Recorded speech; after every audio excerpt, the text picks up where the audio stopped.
Happy Monday, everyone. Happy brand new week. I hope everyone is doing well. One, I hope you can hear me. Two, welcome to another episode of Mastermind Academy. Tonight, we are back with episode 9 of Pipelines. Perfect. I'm glad it's good. Again, I've been making some more changes, lots and lots of restructuring. Man, it takes a lot of time. So I changed a bunch of settings that I still am tweaking. So hopefully it's good enough for now. What's up, Code with Sean? Rollers, how are you doing tonight? Hello. 1DC, it's good to have you as well. Whomping Willow, good to see you all this evening. So this week on Pipelines, we'll be taking on the rest of the infrastructure as code stuff. So we didn't make it as far as I wanted to make it last week, but we're going to keep it chill this week. No pressure. This is how deadlines are in the real world. We'll just take what we have and we'll build on top of it. Today and this week, what we're going to be doing is finishing out the infrastructure as code build out of our code. And I don't want to say finishing.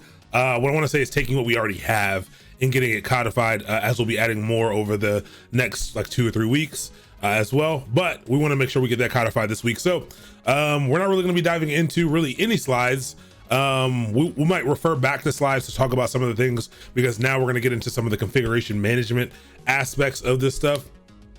But tonight we're just gonna be doing, wrapping up some of the Terraform stuff that we were doing. I ultimately was gonna make some changes to it. Ultimately, I think we're in a fine space on that. We'll just it's a little bit gross to me. Because I know of better ways to do it, but I don't think we need to make the setup tough. I think we actually find the way that we are. We need to add a couple other things. So we're gonna open up a Notion page in a second to add in just the tasks that we need to kind of knock out. We're gonna have to update some of that stuff. We're gonna have to update some of the CI/CD, some of the CI pipeline stuff as well, so that we can actually deploy not only our infrastructure, but also deploy our application to that infrastructure that we're spinning up. But yeah, that's what we'll be doing this evening. So we might as well get started, and let me open up Notion really quick, and we can go through first, like I said, and get started.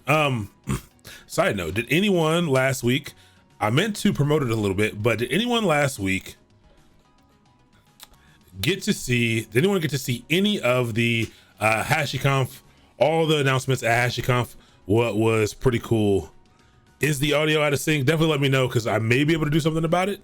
Okay, cool. Yeah, so Hashiconf was pretty cool. They announced 2 new kind of major pieces of tooling, infrastructure tooling. We are doing pipelines, we're doing infrastructure stuff. So I highly encourage people to check that stuff out. But as soon as we're done with these boot camps, that's actually the first thing that we're going to go into.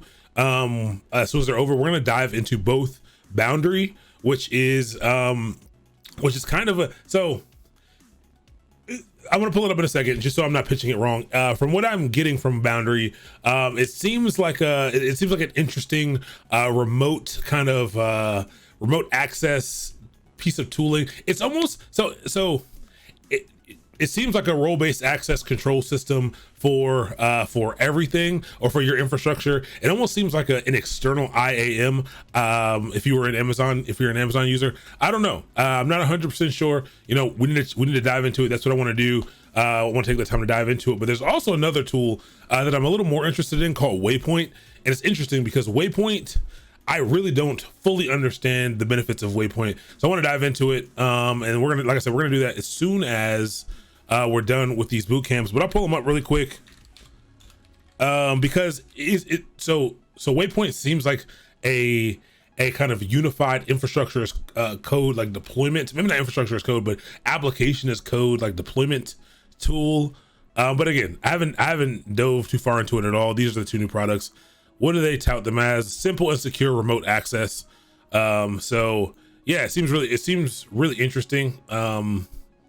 What this is, the Alt F4 stream did a dive into this on Sunday. I was only there for the beginning, and I need to go back and watch it so I can kind of truly understand the use cases for this, and why you need it. It seems a little redundant to me, but again, I got to understand what it's for before I can make that determination. But we'll mess around with it, see what we can do with it. And the last thing is a Waypoint. Again, build, deploy, release. This is what all of their tools do. So I'm a little, I don't really understand yet what the use case is for this. Modern workflow to build, deploy, and release across platforms. Sounds like Docker to me, but we'll see. We'll dive into it. We'll spend some time and we'll learn what those things are. All right, so what's up, Neopiece? How are you doing this evening? But actually, they got a lot more stars since then. What does Boundary have? Let's see. Okay, yeah, I assumed more people would be interested in Waypoint. Seems more accessible to a normal, like to smaller projects. It seems like Boundary, you know, is really for the medium-sized project. You know, if you have some type of, if you're managing like a VPN for access, or you have some Bastion hosts, this seems like, you know, the replacement for those things. So I'm interested to dive into those things and talk about all of that. Okay, so let's start just noting down all the crap that we must fix. So a couple things to do tonight. Last time we left off, we all we really did was convert some of the stuff into Terraform. We're getting some things set up. We also started working with Workspaces. I think we set up 3 Workspaces, but I actually think that was I feel like that was on my other computer, but either way, we'll check what Workspaces exist. But we'll actually need to set them up again because we need to manage the state remotely. So I'm gonna put that towards the bottom, but I'm gonna put this in as an item. So first thing we kind of need to do, maybe not first, but we need to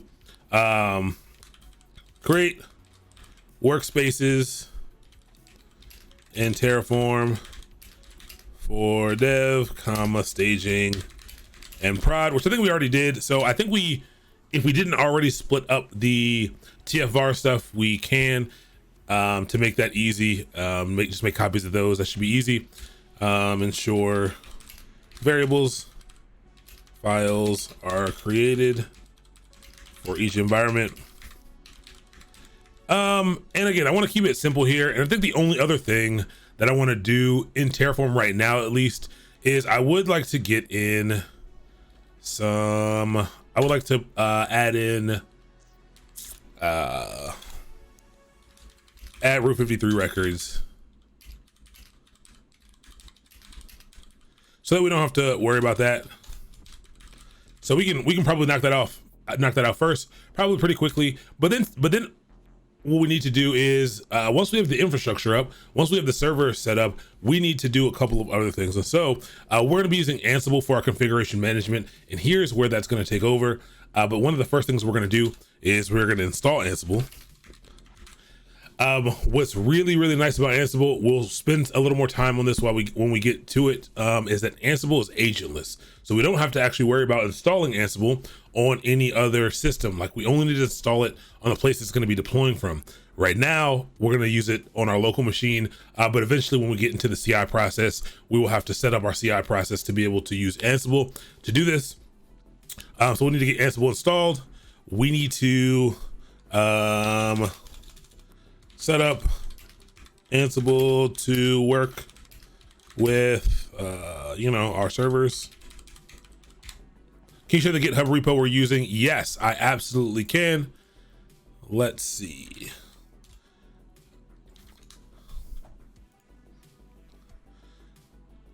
No, let's see. Back. We are doing, I forgot what it's called actually. Conduit infrastructure is the repo that we are working out of. And currently there's only Terraform in there. I'm missing a lot of the TF files. There's only like one in there. Yeah, we only have one TF file. I think you might have seen, oh yeah, wow. We actually need to set up, did we not push the work we did last time 7 days ago? That feels not right. But either way, we'll knock this out. Interesting. We must not have pushed that. That's problematic. But no biggie. We'll knock that out pretty fast since we already went over it once. We can hop back in right now and fix that up. So let's add that to the list. And actually, we already have this here. So that's good. That's good. That we need to start setting up reminders to make sure that we push the code at the very end before we do anything else. Okay, so do that.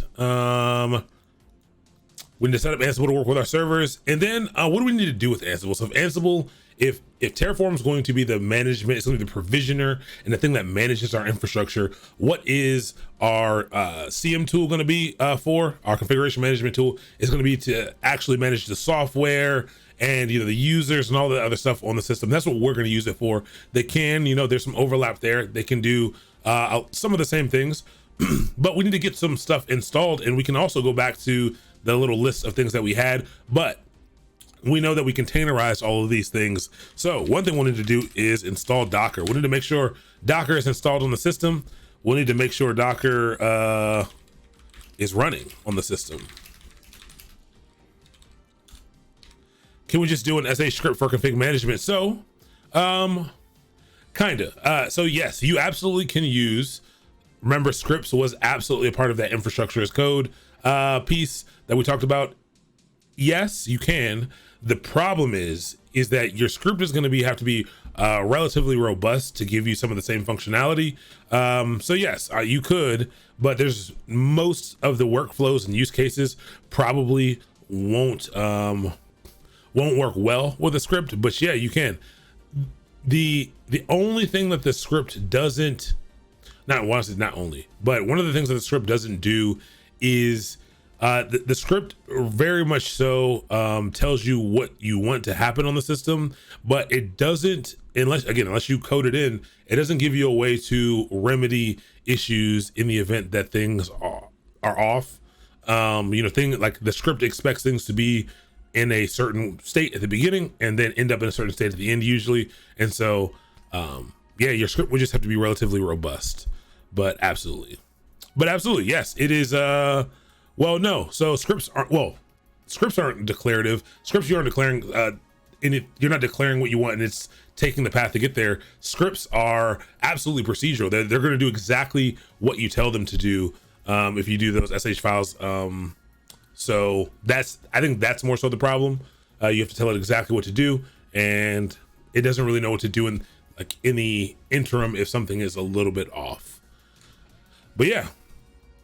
So we need to make sure that Docker is running on the server, and then we need to probably get all of our images. We actually probably need to put our Docker images somewhere. Get them and deploy Docker images. We need to install Mongo. And maybe this will be a Docker image, but right now we don't have a way, like Mongo is not Dockerized for us, or we don't have the configuration for Mongo. That might be it. And we can break these down to be a little more granular in a little bit for sure. A script can do configuration management. You'll just pay huge tech debt costs if you want to make a minor change or migrations. Yeah. Hey, how are you doing today? Hold on, let me make this a little bit smaller so I can actually see the things that are happening. How you doing, Subject Beat? Welcome to the channel. Thank you so much for the follow. It's good to have you.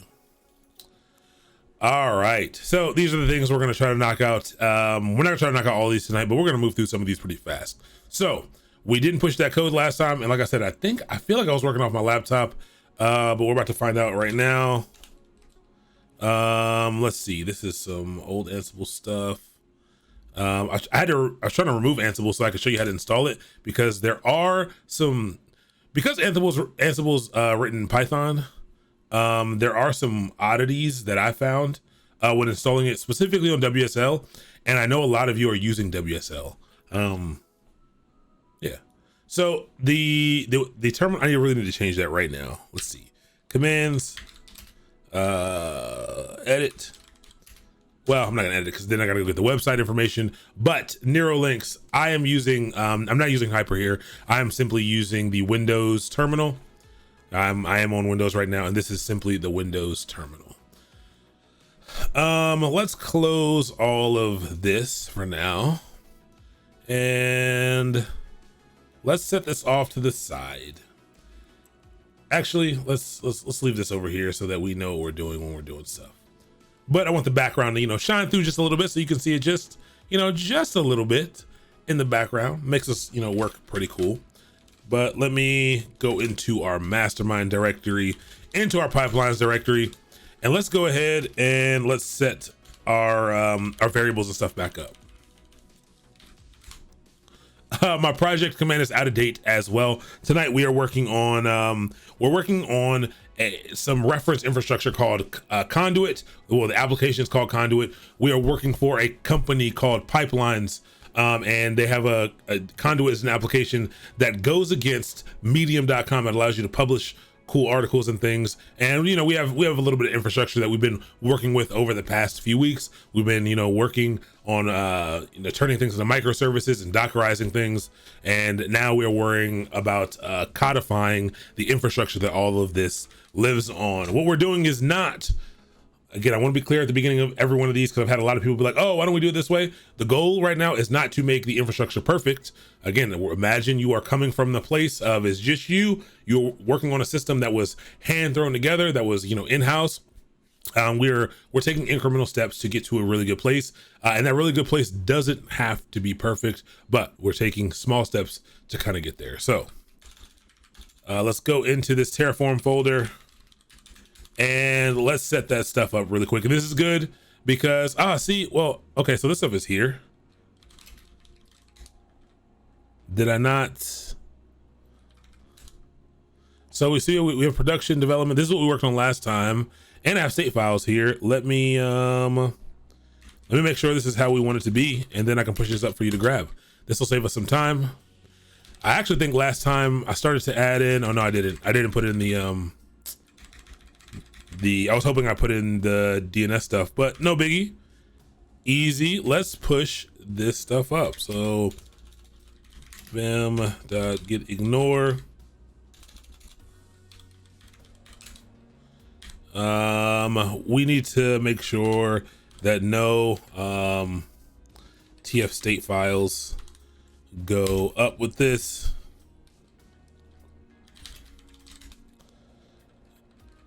It's almost like this has never been pushed. Oh no, these are right. And I need to add in that .terraform folder, because I think that was the problem that we ran into. Didn't we run into this this Terraform file problem? Okay, well,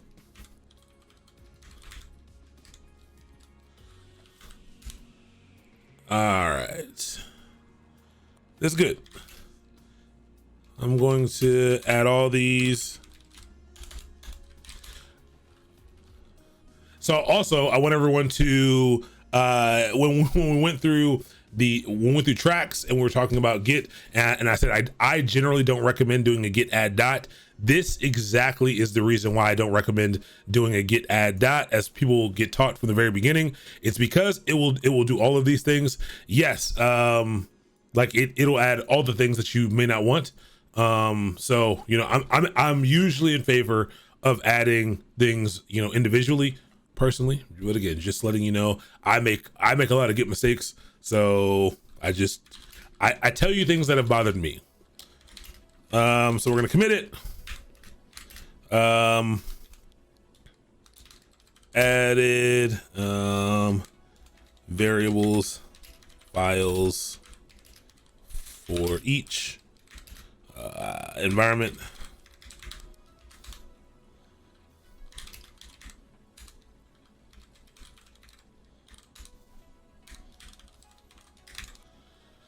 Okay. What's also cool is now GitHub now has inside of it for one of the clone options. Let's see. Let me pull this over.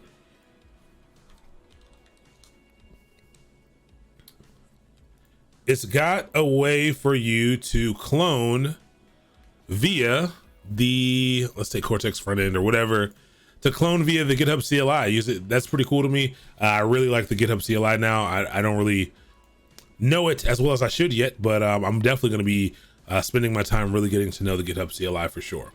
Okay, so we pushed that. I have no idea what state we're in. Let me actually see if our workspaces are in place. So let's see, Terraform, workspace, list. All right, so we do have these here. Now, if you don't have you probably won't have these here. And I think this is something we did at the very end of last time. We didn't talk too much about workspaces, but again, workspaces are sectioned off. They're kind of they're not namespaced, but imagine a namespaced environment really, it's specifically in your state. So the state, the thing that keeps track of how things are and how things need to be. Yes, kind of like a Python virtual environment. But yes, it'll manage the state separately in each place. The state is what makes Terraform work. So if I'm in the default, so the exact same code base, if I'm in the default workspace, so right now I'll switch to it really fast. Terraform Workspace, select, and I'll go back to the default one. Nope, not Terraform, just Terraform. And I'm in the Terraform default workspace. This is going to reference a different spot, a completely different state in this TF state file. Okay, or I think it might go in here actually. But either way, the where it's managing what is going on, it's going to set it up in a whole new space. So you could actually take the same infrastructure, and if you try to run the same Terraform Apply, if you run a Terraform Apply in the default and then switch to a new workspace and run it again, you will actually get duplicate infrastructure. The reason why we're going to be using these workspaces is because last time we saw that you could pass in a different set of variables depending on where you were to send through with the apply. And so we can use the three of these to deploy the infrastructure that we want: the development, TFVAR, staging, and production. And so when we hop into, let's actually see what's going on. So let's do another select, because I have no idea what is running right now. And if I do Terraform select development,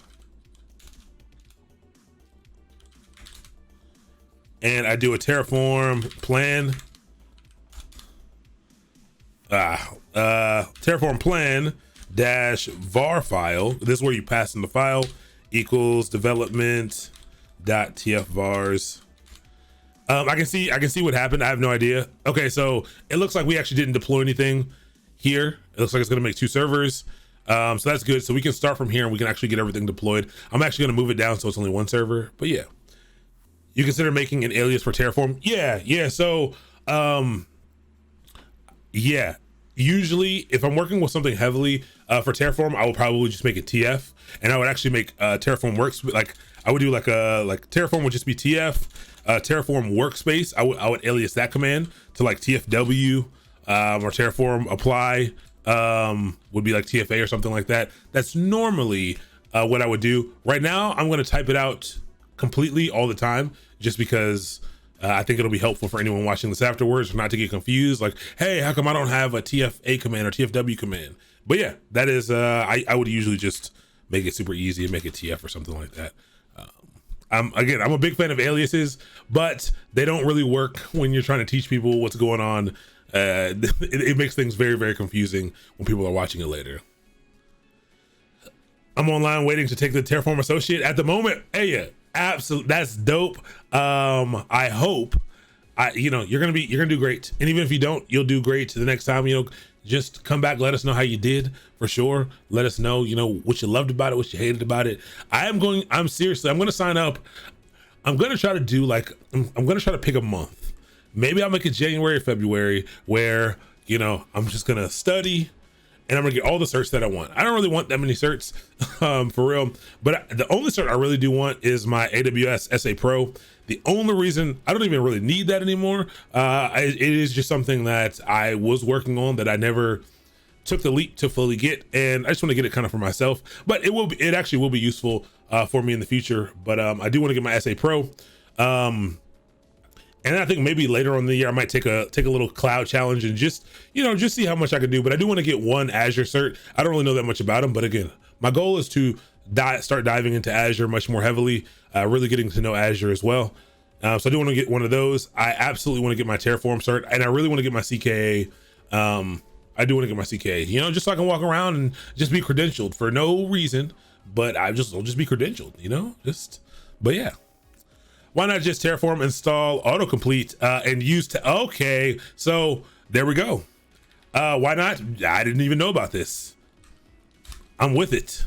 Okay, so you're saying now I can do a Terraform, maybe I have to reset.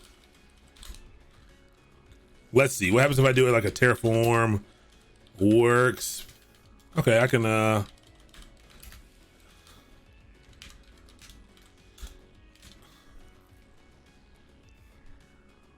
Oh no, what happened to something happened now to my ZSH syntax highlighting? Oh no, it's still working though. Okay. I'm not sure. No such file. Oh, this must be old. I might need to remove that last line. That's fine. But you're saying now I should be able to do like, okay. Oh, thank you. Thank you so much, Nerolinks. Thank you very, very much for that. That's nice. I mean, I'm probably not going to be working with Terraform. Well, actually, yes, I am. Wow. Actually, I am going to be working with Terraform a lot. I'm actually going to be using Terraform to manage like all of Mastermind's account workflow. Again, I have interns, so setting up all their accounts, getting worrying about the account management. I'll have multiple AWS accounts. They're gonna have a sandbox environment managing access, IAM roles, all that other stuff. I actually really want to use Terraform to do all of that starting from the very beginning, so I don't have to do it later. So this is actually really cool. Just getting more opportunities to dive back into Terraform. Tab completion is my favorite thing in the world. It makes your pinky strong. That's why I love it. So this is dope. Thank you for that. Oh, I can do this all day. Just backspace into the W, hit the tab, you get the Terraform workspace. You don't even need aliases anymore. That's perfect. I love that. I'm putting this in my little notes list right now of cool things to tell everyone about. I'm sure everyone else already knows about it, but I didn't. Azure certs were $15 over the weekend. I wish I had known. I would have failed, but it would have been worth taking to kind of get a good handle on and understanding what they were. And who knows, maybe I would have passed. It's multiple choice. I'm a little bit of a smart fellow. Sometimes I have a little bit of experience, so maybe I would have been able to apply that to pass.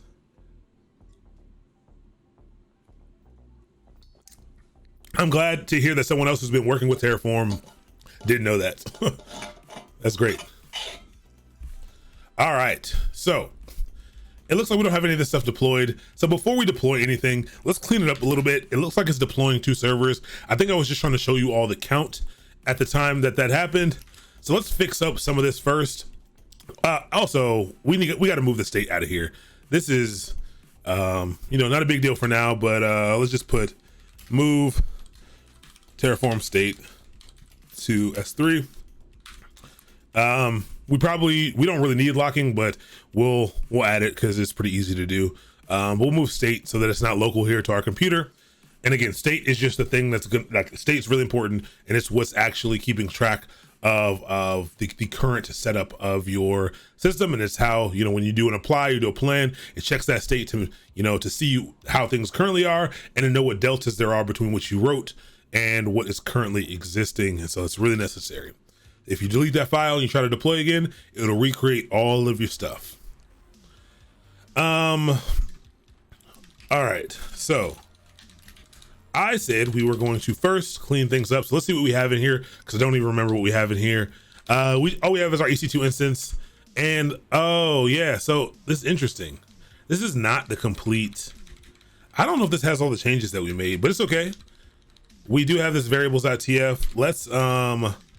Let's set this up so that it matches what we're expecting. So the count, I'm going to remove the count completely because I only want 1 server. What I do want to do is, let's make this a little bit smaller, and let's go ahead and in here, let's change this from the AMI. Let's call this instance AMI. So we're setting up just to use the variables that we created here on the left. Remember, this variables.tf file is where we declare variables. So we declare them to be created, but we didn't assign them values in this file. We use our TF vars files to do that. So I'm just going to say, hey, whenever you are checking for what the AMI to use, go ahead and check the instance AMI. All right. And then same thing here. Instead of var.instance AMI, it's going to be var. And what do we have over here? We have instance type. I should probably rename this, but it's instance size. It looks like that feels like what I would have called it. All right, and we have some other things in here. Instance name. So that's probably this. This was first something else we were just trying to show. We actually don't need this at all. And key pair. Okay, so we need to add a whole new section here, and I think it is just key pair. And I think that is var.keypair, which is interesting because that doesn't follow the underscore. Let's make things a little more consistent here. No, okay, that's why I didn't want to do it. Let's do AWS. Let's change this to AWS key pair. And again, these variables are simply so that we can make this a little more dynamic when we are going through and creating this stuff. And tags, we'll call the tag simply, and maybe we shouldn't even call it instance name. Maybe we should call it, oh, no. We called it instance name because it's the actual URL of the instance. I think it was what we intended for this. And I think we're gonna use, we should use that var dot instance. I like that URL instead, and just call the server the name of the URL. I think that's what we want. Instance name URL. Okay, and we can delete all of, I don't think we need any of this. Yeah, so key pair, instance AMI, instance size, instance URL. AMI, size, key pair, URL. I like it. We could also do some of this stuff, but right now we're chilling, not a big deal. And actually I'm gonna change the name of this, and let's take this on back to conduit. And this is for the conduit web server. So we'll take it back and call it conduit web server. All right, so that's a little bit cleaner. And let's just make sure things are good. What do we do? WQA, hate when this happens. And let's just do a Terraform. Remember the options that we have. First, we can format it, make sure everything's good, and we can validate it as well if we wanted to make sure things are good to go. Unsupported argument, we do have one here. Key pair is not expected here. I have no idea what the key name is. I'll check the docs in a second. Oh yeah, Packer's dope. Packer is great. You can use workspace name as variable. For example, you can add a tag environment. Oh yeah, that's true. That is true. For a tag, that makes sense. That's cool. That makes a lot of sense. So instead of name, let's go ahead and add that in there. Tags, what do we need? We need a comma in here. I can't remember. Or can I just list these out? I think I need a comma. Environment equals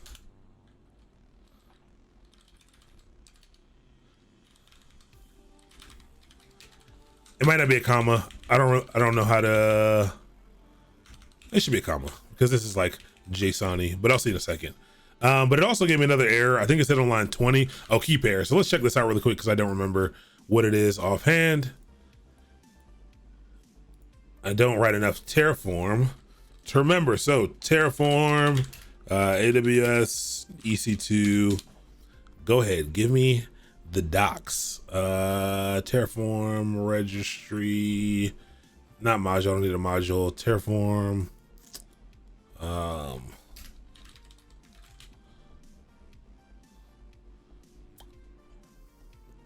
What's the I never remember what the, is it registry.terraform.io? Yeah, return to EC2. Here we go. I just saw key name. It's key name. This isn't the right docs that I was looking for, but it works. So instead of key pair, line 20, we just need key name. All right, so this looks better. And we'll do another format. We'll do another validate. Oh, there we go. Line 1 blocks Terraform. Did you mean Terraform? Yes, I did. I don't know how that happened. You know, these fat fingers. I think the top one was a capital T. Oh no, I guess it's lowercase t. All right, so now we have valid configuration. It's formatted. Everything looks good. So if I try to do, see, okay, so another thing is what I would advise, and we might do this a little bit later, is what I would advise when you're working with multiple Terraform workspaces. Right now, I have no idea what workspace I'm in, and it gets really annoying to have to keep doing Terraform workspace show. It gets really annoying to have to remember to keep doing that. Also, like, you might forget to do that. One of the cool things you can do is something like this. Like, see how in my prompt right here that I have master right here. So this is showing me information about GitHub. There's some cool little functions you can write to also get like your Terraform workspace in there as well. This is fully customizable. And maybe we'll try to do that a little bit later. But just something to think about if you are looking to work with Terraform. It's really good to know what workspace you are working out of. So we're going to development, and let's do a Terraform Apply -t. I don't know why I did -t. Terraform Apply, and I want to pass it a var file. Actually, first let's make sure this var file has everything that we need. Key pair set to waddle. I'm assuming this AMI is correct. Instance size T3 micro, and instance name. Let's call this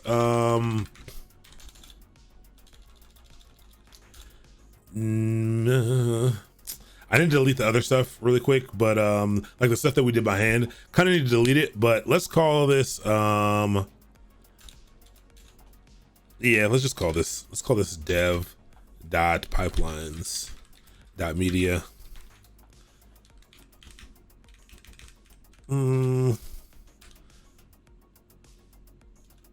Yeah, let's leave it as that. Dev.pipelines.media is what we're gonna have here for this.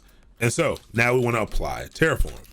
Apply dash var file equals development dot tf vars. Okay, let's see what it does. Oh, it didn't take that correctly.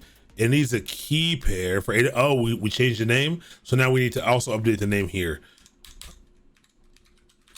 So we need to actually modify this. So what happened is the error that we got, it doesn't even scroll back up. I thought it might, because it does in Linux sometimes.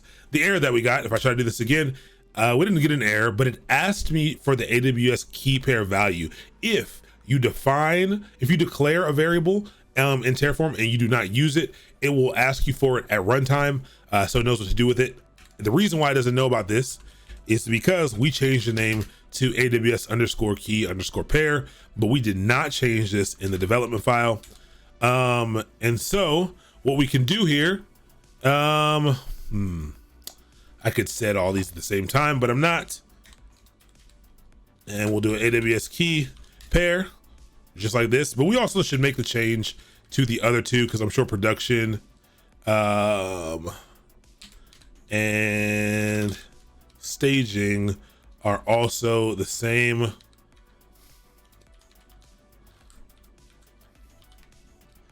Get done with that. Save that. Production needs to be modified. AWS_key_pair. All right. And now we apply this again. It should, we also changed that one. Instance URL. So we need to do that again. We changed the instance name to instance URL. So do that. Production.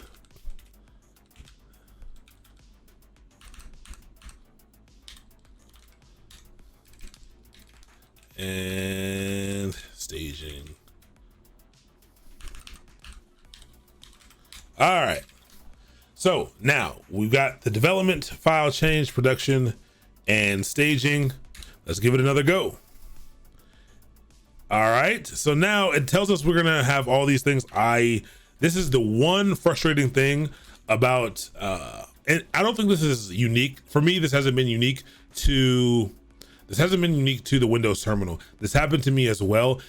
Only in Windows though, with Hyper as well. I wonder if it's probably some weird Electron issue. I don't know if there's Electron, but I feel like it's Electron.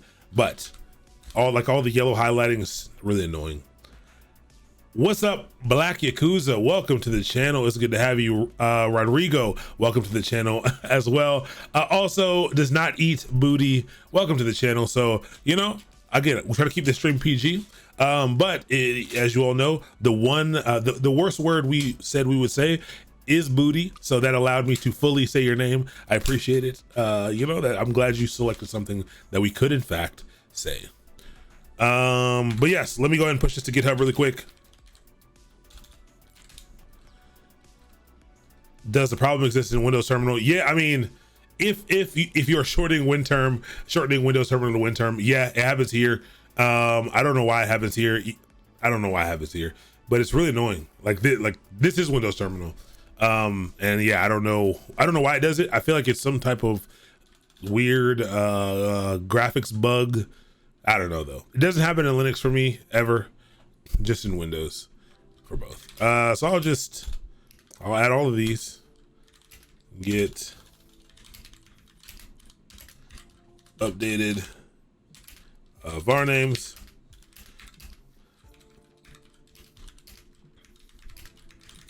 cleaned up main config.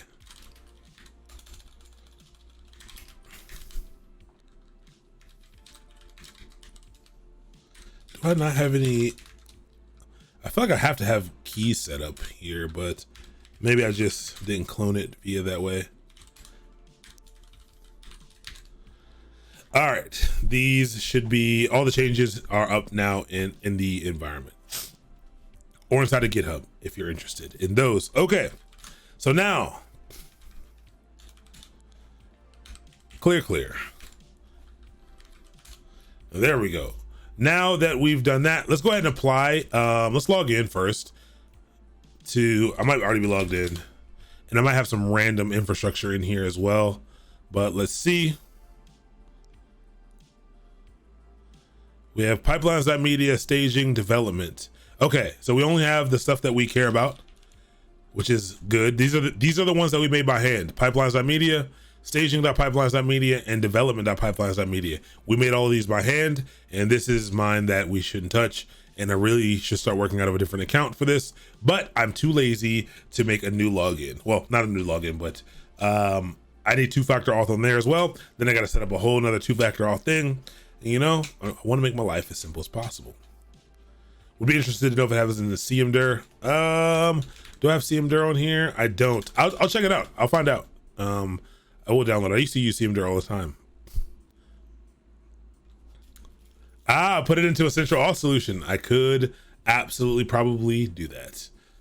Or another option I could have is to never interact with AWS from the console and only interact with it from the CLI. But then that means I got to learn even more that I don't really feel like I don't really care to learn. Most of the things I need to do probably are pretty easy. But yeah, never console, the best answer for sure. All right, so let's go ahead and get our servers deployed really quick so that we can see some of this infrastructure up and running. Make sure things are working as intended. So let's go back to that apply, and we'll go ahead and type in a yes. This should be relatively quick, and we should actually be able to log into it as well, even though we're not going to log into it yet because we don't really have a need to. But if this works, we can check off, you know, one item on here. We'll check this off. But let's see. All right, so that changed. Let's just make sure it's there. And if it's there, we'll go ahead and add the other two. How are you doing, Flyboy and Program Play and Chill? Thank you so much for the follow. It's good to have you both. Welcome. All right, so check that out. Dev.pipelines.media did in fact get spun up. I should have added a different tag on there to see it a little bit better, but no biggie. It's there. It's working. You know, so it did spin up some infrastructure. We are codifying some infrastructure that we have. We are using infrastructure as code. We're using Terraform. We're using Ansible. We're going to be start to use Ansible tonight, and we're codifying some infrastructure that we have, some microservices, and we're going to learn how to use code to be able to deploy infrastructure and set up servers and things like that. So that's what we're doing tonight. We're basically taking these servers right here that are running, that we hand put together, and we are turning them all into code so that we have a repeatable process. I actually think pipelines.media, that's prod. Okay. That's confusing, but okay. I'm going to retag these as legacy. So we can clearly see that these are the old ones when you're looking in the list. Maybe I should put legacy at the front, but you know, I like to make my life difficult. Actually, I'll put it at the front now.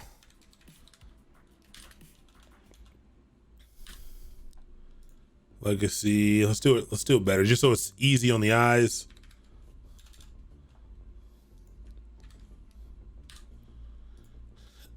and here as well. All right, so now we can easily see these are the legacy servers, and this is the new one that we just spun up with our infrastructure as code. So let's also do the same thing with staging and production. So how do we do that? The way that we would do that is simply first, Terraform, check out Workspace. Terraform Workspace show, we're in development, so we need to switch. Terraform, Workspace, select, and now we can select staging. So new place.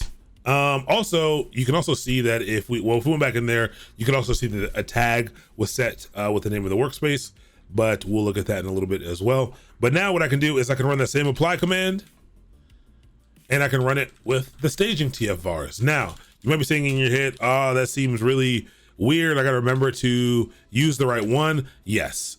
This is why I do not prefer, oh no, did I hit insert? This is why I do not prefer this way to do this. I don't think you should, I personally, depending on what your setup is, I personally wouldn't go this route, because I wouldn't, unless you have it fully automated, I would forget to use the right file or something. There's too many problems here. Staging.tf. But this will work for us for now, because we are going to automate this. When we go to codify the pipeline for this, we will make sure this is handled there so that we don't have to push any Terraform on our own. So push that. Tryhards, welcome to the channel. We are, once again, we're not doing that. We are codifying infrastructure. We're learning how to use Terraform and configuration management tools and scripts to be able to codify infrastructure. All right, so right now we're working with Terraform. We're about to switch over to Ansible very soon. All right, so that's deployed. And the last one is going to be production. So let's just make sure this is there. So we have dev here and we have staging. And so actually we need to actually go back in and change this name. So again, let's go back in and let's practice the Terraform workflow. What's the Terraform workflow? You go ahead and you edit the code. So staging has the wrong name tag. So the instance URL should not be staging.terraform. It should be staging .pipelines.media. All right. So this is why infrastructure as code is really nice for you. You make a change like that, you make sure your code is correct. So we'll do a Terraform format. We'll do a Terraform validate to make sure it is still syntactically correct. And then we will simply run that apply one more time. And it'll go through and it'll check that state and it'll say, hey, we're going to change one thing out of here. Not going to add anything, not going to delete anything, but make a single change. And it shows you, I'm going to change the tag from staging.terraform to staging.pipelines.media. And that is exactly what we want. So go ahead and hit yes. And what's done is in fact donezo. All right, staging.pipelines.media, dev.pipelines.media, and the last one. So the last one's really interesting because it's production, and let's make sure production, is correct. And we want production.pipelines.media. You figured it out. You knew it. And now, so I just changed that. But again, what do we need to do to make sure we can deploy to production is we need to change our workspace. So Terraform workspace select production, whole new workspace. We'll check that out. Production doesn't exist, so we actually need to create it. So new workspace production. So Terraform workspace new is how you create that. Creates a new workspace for us and it lets you know you're now in a new empty workspace. Workspaces isolate their state. All right, that's really important. And now we're already on production. And now we can run this apply again, but apply it using the production variables. And we'll let that go ahead. What's up, Helgalax? Welcome to the channel. It is so good to see you, to spend time with you. It's really good to have you here. Just type in yes right there, and we will let this deploy. And now we got a couple servers made really quickly, really easily, that we can tear down at the end of every single class, so we can save a little bit of money and spend them right back up later on. It allows us a lot of flexibility to be able to use this over and over again.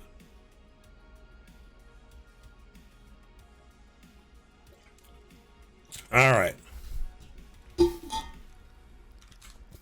So now that that's up and running, I want to, I would really like to set up the Route 53 records really quick so that we can move on to Ansible. This shouldn't take long at all.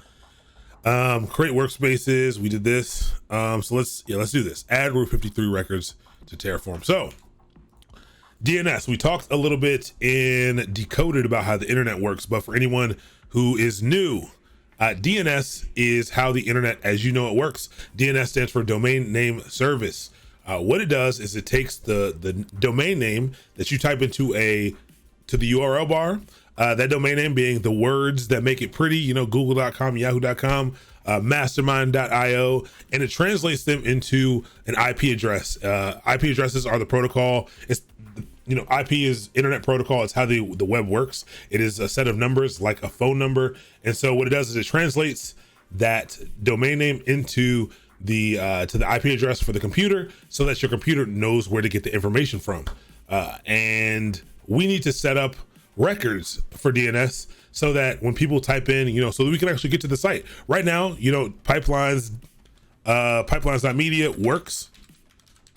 And so does staging.pipelines.media, and so does development.pipelines.media. Why does it work? It works because we have DNS set up for it. And this is done through Route 53. This is just Amazon's domain name service. You know, it doesn't need to be Route 53, but we're working with inside of Amazon right now. So we're using their products. What's up, XJJ, Never Do Programmer streamed on Twitch. What are you working on? So there are a lot of programmers on Twitch. That is exactly how I felt when I first started streaming here. I found a bunch of coders on here and I was like, man, this is pretty dope. But we are we're in the middle of a boot camp, a 8-week boot camp called Pipelines, where we're learning about software delivery, automation, and infrastructure. We are learning about how to codify our infrastructure as code. So we're learning how to use Terraform. We're learning how to use configuration management tools and scripts to be able to turn our infrastructure into complete code and to be able to manage it via that code. My project bot is very wrong. I'll change it. I'll fix it one day. You know, I'll fix it. I don't feel like taking the time to type up something right now. I need to fix it. I'll fix it. I'll add it to my list of things to do. All right, so all these three things are set up. Let's go ahead and let's set this up. So I know that Terraform, AWS, Route 53. I know that I need to use Route 53 to do this. And let's get here. This doesn't seem like the docs that I know. Hold on, let's go. Terraform, AWS provider, and maybe once I get here, major cloud, AWS. This is the longest way. I should just, yeah, this is better. Yeah, this is what I was looking for. Was this registry.terraform.io/provide? Okay, latest docs. See, I'm just gonna keep Googling it because I like to make sure my I make things as hard as possible for myself. How can I watch the old videos? They're on YouTube. Go ahead and hit ! YouTube. You can get to the YouTube channel. Only the first 3 are up. I have them all. They're all here. Most of them are rendered out and ready to go up. I didn't go into the office today or Friday, so I didn't upload them. My office has monster upload speeds, whereas my house does not. So yes, you can do that. Let's also, what AMI images are you using? Amazon Linux or Ubuntu? I am using Ubuntu here. You can use Amazon Linux. It will the difference that will happen if you were to use Amazon Linux instead is that when we get to the piece where we're doing Ansible, the way that you install things is going to be a little bit different. But yeah, we're using Ubuntu here. What's up, Mary Jo? How are you doing tonight? It's good to have you. Welcome. Give you a little shout out here. There we go. All right, I'm getting better. I'm not gonna lie, I'm getting better with this keyboard. Again, I'm still sad that my custom keyboard is gone. Not gone, it's right here next to me. But yeah, something's wrong with the USB port, and I think I'm gonna need an entire new PCB. Very unfortunate, but you know, I'm using this this GMMK PC, was a glorious PC gaming race, the GMK keyboard, and I hated it at first. Not gonna lie, the keycaps are smaller than I'm used to, and again, I have fat fingers, but I am getting used to it, and it's working out well for me. I'm doing good. I'm doing good. Can't complain at all. I'm busy, crazy busy, way busier than I expected to be, but that is absolutely a great thing. I'm still trying to learn how to juggle it all, but it's, you know, it's working. I'm learning a lot, and a lot of cool things are happening. So I'm doing good. Okay, so we want Route 53, and we want a Route 53 record, I'm assuming. We already have a hosted zone. So again, this is all really AWS specific stuff. But a zone is going to be your the domain that you're going to be managing, basically. And then a record is going to be one of the things inside of there. And we need something like this. This is all we kind of need right here. And what this is going to allow us to do is set up a DNS record that basically says, hey, you know, when I check in, it's like a little phone book. Like I'm looking for mastermind.io, or I'm looking for pipelines.media. I'm looking for staging.pipelines.media. Where can I go to find it? And we are going to set that up right now. And so let's copy and paste this code in right here. We'll set up a record resource, and let's see if we can make this work. Should be no problem. Every time I say that, we end up having tons of problems, but it's okay. It's all right. So create an Ec2 instance. We don't need the VPC stuff because we're not going to use it. So I'm actually going to clean all that up, and let's go ahead and put a create. What is this? Route 53. The reason why it is called Route 53 is because DNS runs over port 53, and that's why they call it that. Paste anyway. Nope. I really need to add in set paste to my vimrc, but no problem. There we go. All right.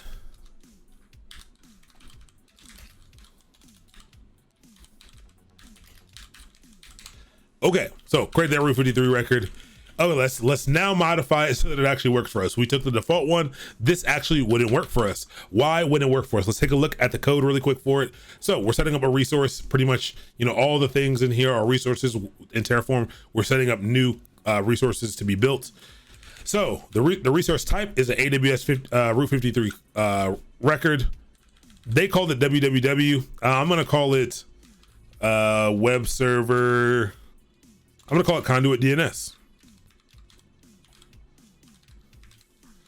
And so we need to tell it the zone ID. The zone ID is, again, that is basically that domain that we're going to be working with or modifying. Now, this is trying to grab it dynamically, but we're not right now, at least. We could import this, and we probably should import it, but because of time, we're not going to import it right now. We'll get it all in there. We can hard code this. We're using one zone. And so because we're not using Terraform to build this up, we can't use it as is. So I'm going to delete this line, not the whole thing. We do need this here, but we need to just hard code it in, or we could stick it into each of the template files or the variable files, but they're all the same zone. So for now, we'll just stick it right in here. The name, we can call it, I actually think for the name, I think we can just make this the URL, the var.instance URL, because it makes sense to go there. This is the type of record. There are a couple of different types of DNS records. A record is the most common type. This is the record that matches one-to-one a DNS name to an IP address. And so an A record, and then TTL is the time to live. This is how long that record lives. This is going to be 300 seconds, so 5 minutes. I think, is that what that is? Feels right. And then records, this is telling it what IP address to point to. Here's where we can use a little bit of dynamicness here. Thank you so much, Mary Jo, for the hosts. I do appreciate it. Also, actually, JRRX, thank you for the follow. I don't think I got to thank you for that. It's good to have you. So what we can do is normally you would point the URL that we want to work with, add an IP address, right? And so we could hard code the IP address in there. We could say, all right, let's go ahead and let's look at dev.pipelines.media or staging.pipelines.media. Let's scroll down and let's see what the public IP address is. And we could go ahead and we copy that and we could stick that right on in there. We could do that. Yes, that's great. It would work, but it would only work as long as this instance is up, and this instance might not always be up. Also, this would only work if you already have deployed the instance and then done it this way. We need to be able to dynamically set this value so that when it spins up the EC2 instance, it knows it can pull the IP address and set up the right IP address. So the way that we can do that is we can actually, can I do C inside brackets? Yes, I can. We can actually just do the undo AWS EIP. So C inside, I think we can just do AWS instance. So it's going to look for any AWS instance type, and then we tell it .conduit web server, because that's the name of this AWS instance, because we could have multiple AWS instances. We could have, you know, a database or something, a database server down here that's also an AWS instance. So look for first AWS instance, but the ones that are tagged as conduit web server, and then from there grab the public IP. And the way that you would know what to grab here is you would have to look at the documentation to grab it. I don't know that this is the right answer. I know that we want the public IP address. I'm only assuming that's what it is because in the example, it was trying to pull the load balancer's public IP, and this was the name of the key. I don't know for sure if that's the name of the key, but I think it is. So let's go with that. So we'll take that and we'll save this. All right. Oh, actually, we missed something. We did not do the zone ID. So let's go grab the zone ID and let's hard code this for now. And so we'll go into Route 53. Hosted zone. So I'm managing the DNS for Horizons.academy because we do have a Horizons course as well. Pipelines.academy, Mastermind.io, Pipelines.media, and BeMoreBlack.tech, which is the Black Tech group here in Baltimore that actually kind of started all this channel. Like it kind of got started because of the work that we were doing here. So I manage the DNS for all of these different things right now, but we are working with Pipelines.media. And if we go in here, I think we have 5 records. We have Pipelines.media. So we have a name server record for Pipelines.media, but the only ones we care about right now are look at the A records. We have one for Pipelines.media, development.pipelines.media, and staging.pipelines.media. And they are mapped to these IP addresses. Okay. So when you go to staging.pipelines.media or development.pipelines.media, what you're really doing is you're going to this IP address. And so if I actually put this IP address in, I get staging.pipelines.media or development.pipelines.media. I know it says this is production. Remember, we broke that on purpose, maybe like a couple classes ago. So that's why this address works. Just like development.pipelines.media, they are the same thing. You should be triggered by the lack of load balancers. I get it. I'm triggered by the lack of load balancers. We are hitting instances directly for now, just for now. We're going to talk about scale. We're going to talk about fault tolerance, all that stuff. We will absolutely add these things. We'll add in some auto scaling. We'll fire some artillery at this as well so that we can see it, grow and expand and get cool. But I agree with you. It is very uncomfortable. So let's see if this actually works. Oh, actually, we didn't grab the zone ID. That was the whole purpose of diving into here. But let's see. Hosted zone details. This is my hosted zone ID. I don't know if you having that is problematic. I don't think it is, but it is what it is. This is for a site that if you guys do something weird with this site, great. I'd rather you not, but it's fine. I actually don't know how, I don't know. I have no idea if you're allowed to know my hosted zone IDs. Oh, that was dumb. No, what is happening? Oh no, it's frozen.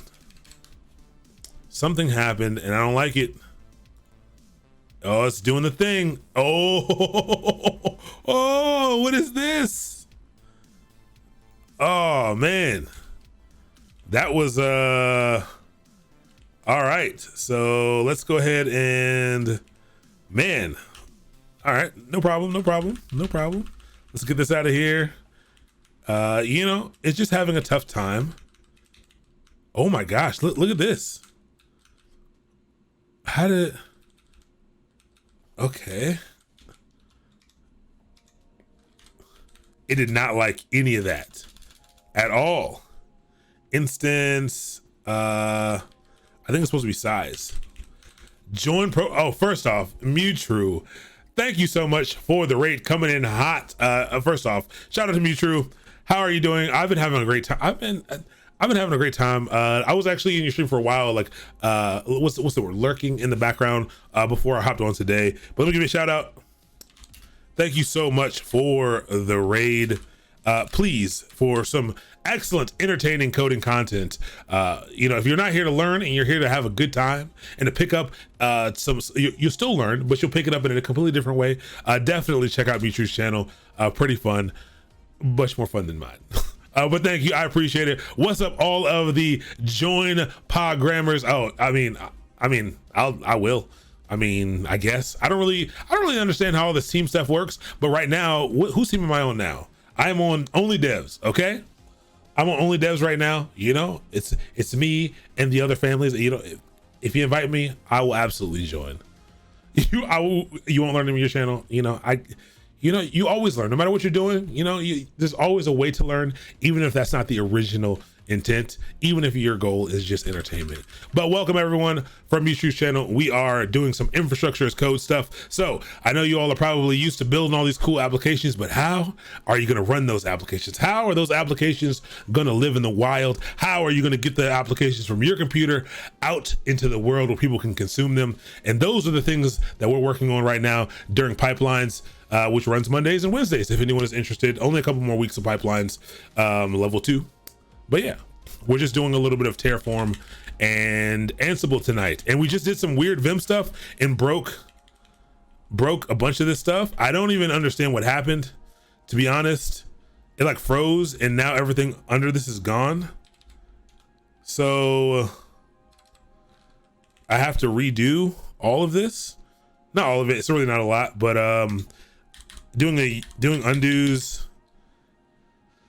Yeah, oldest change, so I do have to do this. I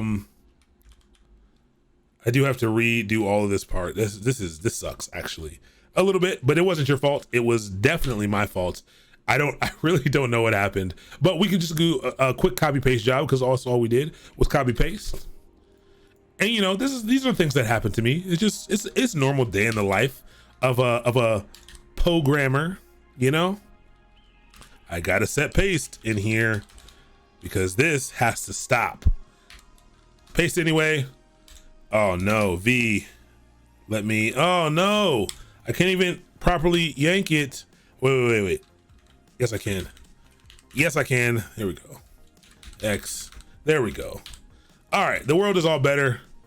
What do we call this? We call this conduit DNS. And this is what we were grabbing.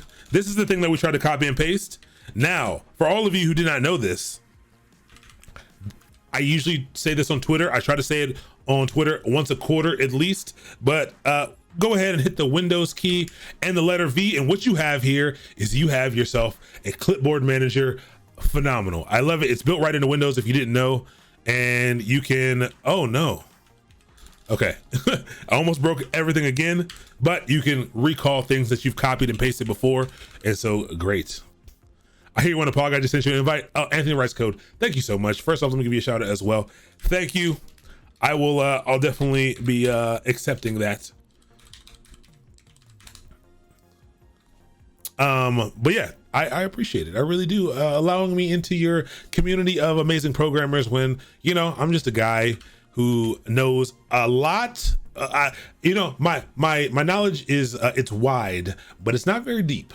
So, you know, we know a little bit about a lot of things. And so that's what I'm teaching y'all a little bit about a lot of things.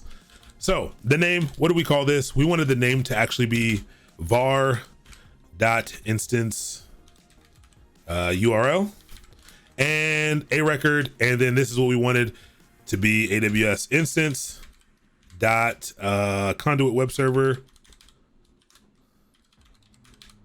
dot, what was the last thing that we wanted? Conduit web server, and we want it to be the public IP.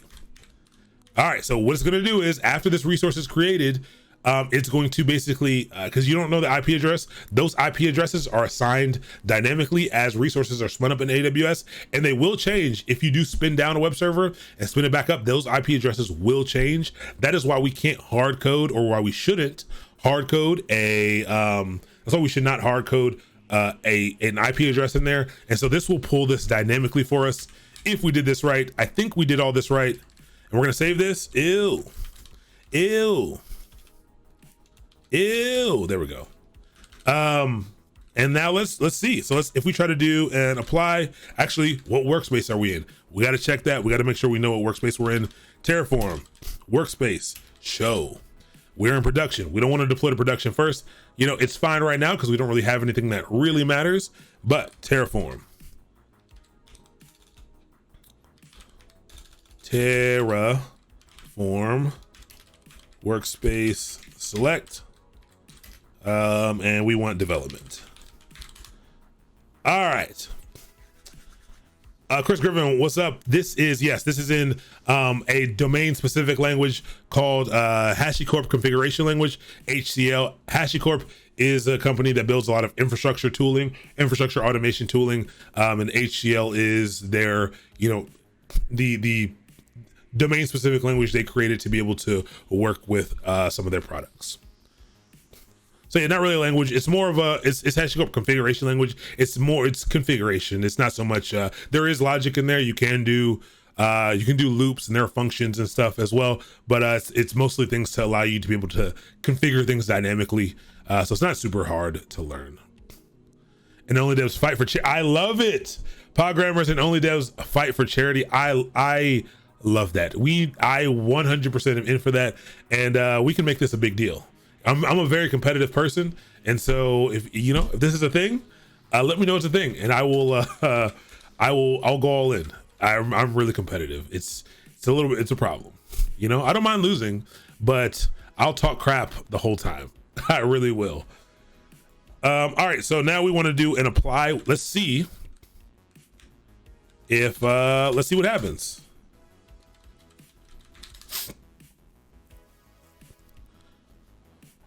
It's running, and so check out what it's going to do. So we actually didn't, the server is already deployed, but look what it's going to add now. It is going to create one item. And so it's actually going to create our Route 53 record, and it's going to make it for dev.pipelines.media. We already have development up there, so this is nice. So dev.pipelines.media, and check this out. Remember, we dynamically picked this. We did not hard code this, but it pulled in this IP address 3.233.233.180. And if you did look into our Ec2 instances here, we can see that dev.pipelines.media does in fact have that IP address. So we actually are writing code pretty well.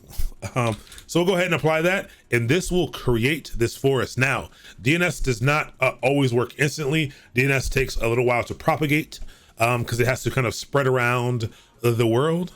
But yeah, I'm a trash talker on my kickball league. Hey, my team just sucks. We have a lot of fun. Yeah, that's almost more fun than being on a good team, is being on a crappy team and still being able to, have fun, be competitive, enjoy something fun like kickball.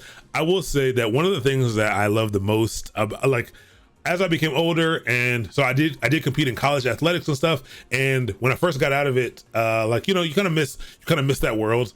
And I think someone invited me out to a flag football game, and this was well after I had already gotten out of shape, but it was so fun. The stakes were so low, but we were all super out of shape. Nobody was very good. But yeah, just having fun on a Saturday, like talking a little bit of trash, hanging out with a bunch of cool people, everyone trying to, like, you're out there trying to be the people you see on TV every Sunday. Like, people are trying to do things that are way out of their realm, like of what their bodies can do. But it was just fun. It was a really good time, and I can't wait till I can open up some more time on my calendar and and when COVID goes away, to join some like rec league activities. I would love to play some kickball or something. Yeah, no, that's definitely fair. Like, my must win is not really it's not a must. It really is not a must win attitude. It's just that, hey, if we're gonna play, I'm gonna play kind of hard, and if we lose, I'm cool with it. But I'm gonna, it's a little more fun when you're trying to win. I really like to play where people are trying to win. But yeah. Okay, so that's completed, and we're using code to manage DNS right now. And so if we go back to our Route 53 spot, what do we have here? Hosted zone. We have dev.pipelines.media. It should be here now. So look at this. Dev.pipelines.media goes to this address. Now, the server doesn't have anything on it, so nothing's going to come up when you go to it, because there's no, oh, why is this happening? Okay, this is weird, but all right. What's up, Maddox? How you doing? It's going to be funny to me every time. But how are you doing? It's good to have you. Good to see you. Hello, team. All right, so let's do this really quick with staging and prod, and then we will move on from all of this. So select, let's do staging next. Let's apply staging. And now, so we are talking about DevOps and SRE. We're talking about how to manage this infrastructure. Something like this, you can already start to see what the annoying parts of the management of this infrastructure are. And these are the processes, like, for you to become good, for you to make really good infrastructure that people like to use, and it is very useful. Solving problems like this of us having to change the workspace and all other stuff. There's a lot of processes and things that you can put in place to, one, make sure that people aren't messing this up, because people will mess this up every time. You can write all the documentation in the world, people will mess it up, you'll mess it up. But putting in, starting to look into how to do this better. You shouldn't, don't take everything at face value. Take it, write it down, say, all right, my process, if I could change anything about this process, I hate having to, I can't see what workspace I'm on, and I have to find out every time, and then I have to switch and figure that stuff out. Those are things that you have to do. So conduit error building. Okay. So this didn't work because our existing legacy infrastructure is already pointing at this. If we look into staging.tfvars, it's actually already pointed. This is already a record because our legacy device is pointing there. So here's what we're going to do. We'll just make this stage for now. We'll make it stage.pipelines.media. And we'll apply this. I think you might be getting the error due to security group. So I don't think so. And the only reason I don't think so is because it is yes. So security group is probably an issue, but we're getting first off, I don't actually understand how we're getting this. We shouldn't even be getting this, because this is an Nginx error. And this is an indication. This is a response from Nginx. So I'm getting a response over port 80. This 502 bad gateway is letting me know that basically there's nothing on the back end of this. Like Nginx basically doesn't know how to properly handle this request. But I do think somehow it's open. I don't know how it's open. You're right. Security group should be something that we need to add in here. But if it's working, if it ain't broke, even though it is broke, then we shall not fix it. But let's see. We got this part done. Let's see what's happening. Let's just get staging and prod deployed, and then I really want to get to a fair amount of Ansible. I'm hoping tonight, what I'm hoping is we can at the very least get Ansible set up with these 3 servers that we've deployed. I'm hoping that we can get it set up so that Docker is installed on them, and I'm hoping that we can maybe at least get the images pulled down to them using Ansible. We could just as easily run them, but just kind of want to show you how that stuff works. This is still running. And if we give it a little bit of a refresher. All right, we got stage.pipelines.media. And like I said, if I go to this, likely won't do anything. And they're all giving Nginx back in with, I really find this interesting. But I mean, this is very interesting. And it's an Ubuntu error. I wonder if that, are we using, oh, did we create that's what we did. I think that our AMI ID is one that we created before. I think we actually created an AMI with the stuff that was on there before, maybe. I don't know. We'll log in and we'll check it out. Either way, it's kind of weird, but shouldn't be getting that. And also the ports shouldn't be open, but we opened it up in our, no, they should be. We opened it up in the default security group, which you probably shouldn't do. And these are taking on that default security group value.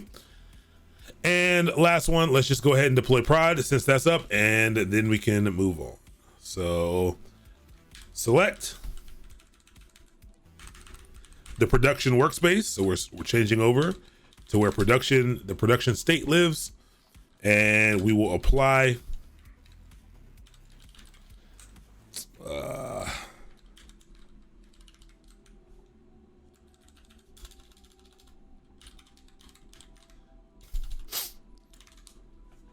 all right, actually, while this is deploying, I don't think I told you all in pipelines.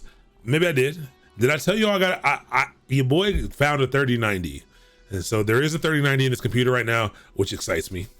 I assumed, because my computer had been so unreliable, that for sure the 3090 was going to break my computer. Somehow my computer has been running phenomenally with it. And now I think, I feel like this card was the problem. I don't know why. This is I had a 2080 Ti. I did not need a 3090. I didn't need a 2080 Ti, but she can't hear me right now. She can't hear me, but we're going to be building a computer for the missus, and she's going to learn how to play some Call of Duty with us so that we can be, some dope game streamers. And so that I won't have to, I want to yell at her to get off the game. So she doesn't have to, I don't have to feel bad for her yelling at me to get off the game and come to bed. She won't have to yell at me if she's playing at the same time that I'm playing. All right. Oh, yeah, she heard me. See, she's going to play. This is going to be the key. She's going to get the broken card. But we're going to have, gotta have some fun. That's dope. Diablo and Overwatch. Yeah, I think she would have a great time playing Diablo. I think Overwatch has too many. I think it has too much stuff going on because there's so many characters. I don't think she would like that. I think Call of Duty she would do fine with because you don't really need to, you pick yourself one good loadout and you'll be fine. You don't have to worry about that much. Just run around and shoot if you need to. But Diablo might be a really good one because it's simple yet really fun gameplay. That's a good one. We might try that one out. I love Diablo for sure. Yeah, that's perfect. That makes perfect sense. I definitely want to try that. All right, so we have production. I feel like production shouldn't have worked though. Oh, because we called it productions.pipelines.media. All right, so now we have everything out there. We have dev, stage, and production out in the wild, and I think we're good to go here on Terraform for now. So I'll add this.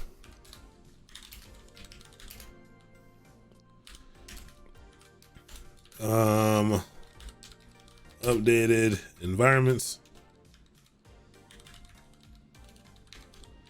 and added Route 53 records.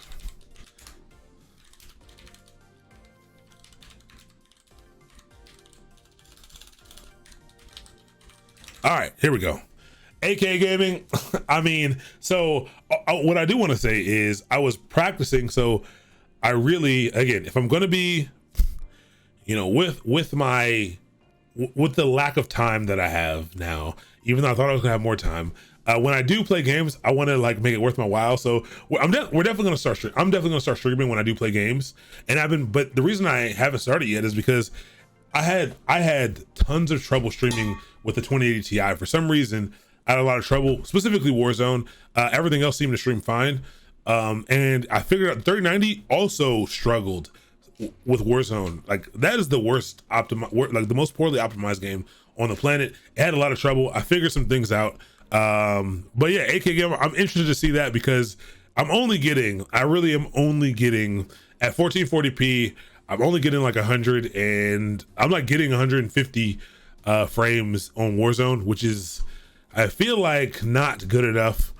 Even at like medium settings, on it, it's really weird. It's really weird. But it's only Warzone. This computer has never run Warzone great at all. Before with the 2080 Ti, I was getting like 90.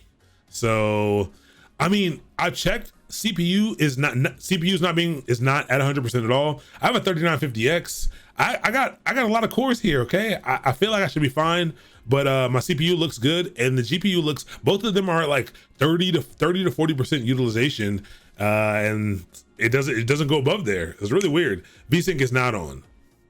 It's not on. My monitor is 144 hertz. Yeah, I mean. So I think it is something with this. Well, I don't know. When I tried to stream, I found that if I cap the refresh rate to 120 frames, it streams fine. But if I let it go past that, it doesn't. But there's no change in the metrics or usage utilization of the GPU or CPU. I don't know. It's really weird. It's very odd. Yeah, I mean, all settings. So there is no change. And this has always been the case for my computer. There's like a 5 frame difference from max settings on whatever resolution, max settings to low settings. There's like a 5 frame change. So it's really weird. It's the weirdest thing in the world. It really is. It's super odd. I've played on other people. Well, I've seen other people play on their computers who have like 2070s and they're getting the same frames that I am. But my memory now, I got significantly more frames when I finally overclocked my memory or got it to run at the correct hertz. I bought 3600 megahertz memory. I think that's what it's called. I think it's megahertz, but it was running at 2133 or something because I didn't enable XMP in the BIOS, and I figured that out. And so that gave me like an extra 20 frames right off the bat. But you know, I'm learning the Windows game. I'm understanding what to do. I'll figure it out. Yeah, no, it's definitely low. It's for sure low. But there's something else going on though, and I'll figure it out. I'll definitely, one day we'll figure it out. Right now, I can play it. At the very least, I can hit 144, which is nice. But I will definitely figure it out. All the other games work amazing though. Every other game works phenomenally well. I don't have any issues with. It is only Call of Duty. Yeah, I knew nothing about XMP, and I only found out about it when my computer broke last week. Okay. That's the break between Terraform. This is, good segue now. We pushed that code up. Now let's get into sweet Ansible. And to be 100% honest with you, I probably should have I haven't used Ansible since whenever we did it last. And before that, I hadn't used it very much. I hadn't used it in a while. But what is Ansible? Ansible is a configuration management tool. We'll figure it out. It'll be fine. It's a configuration management tool.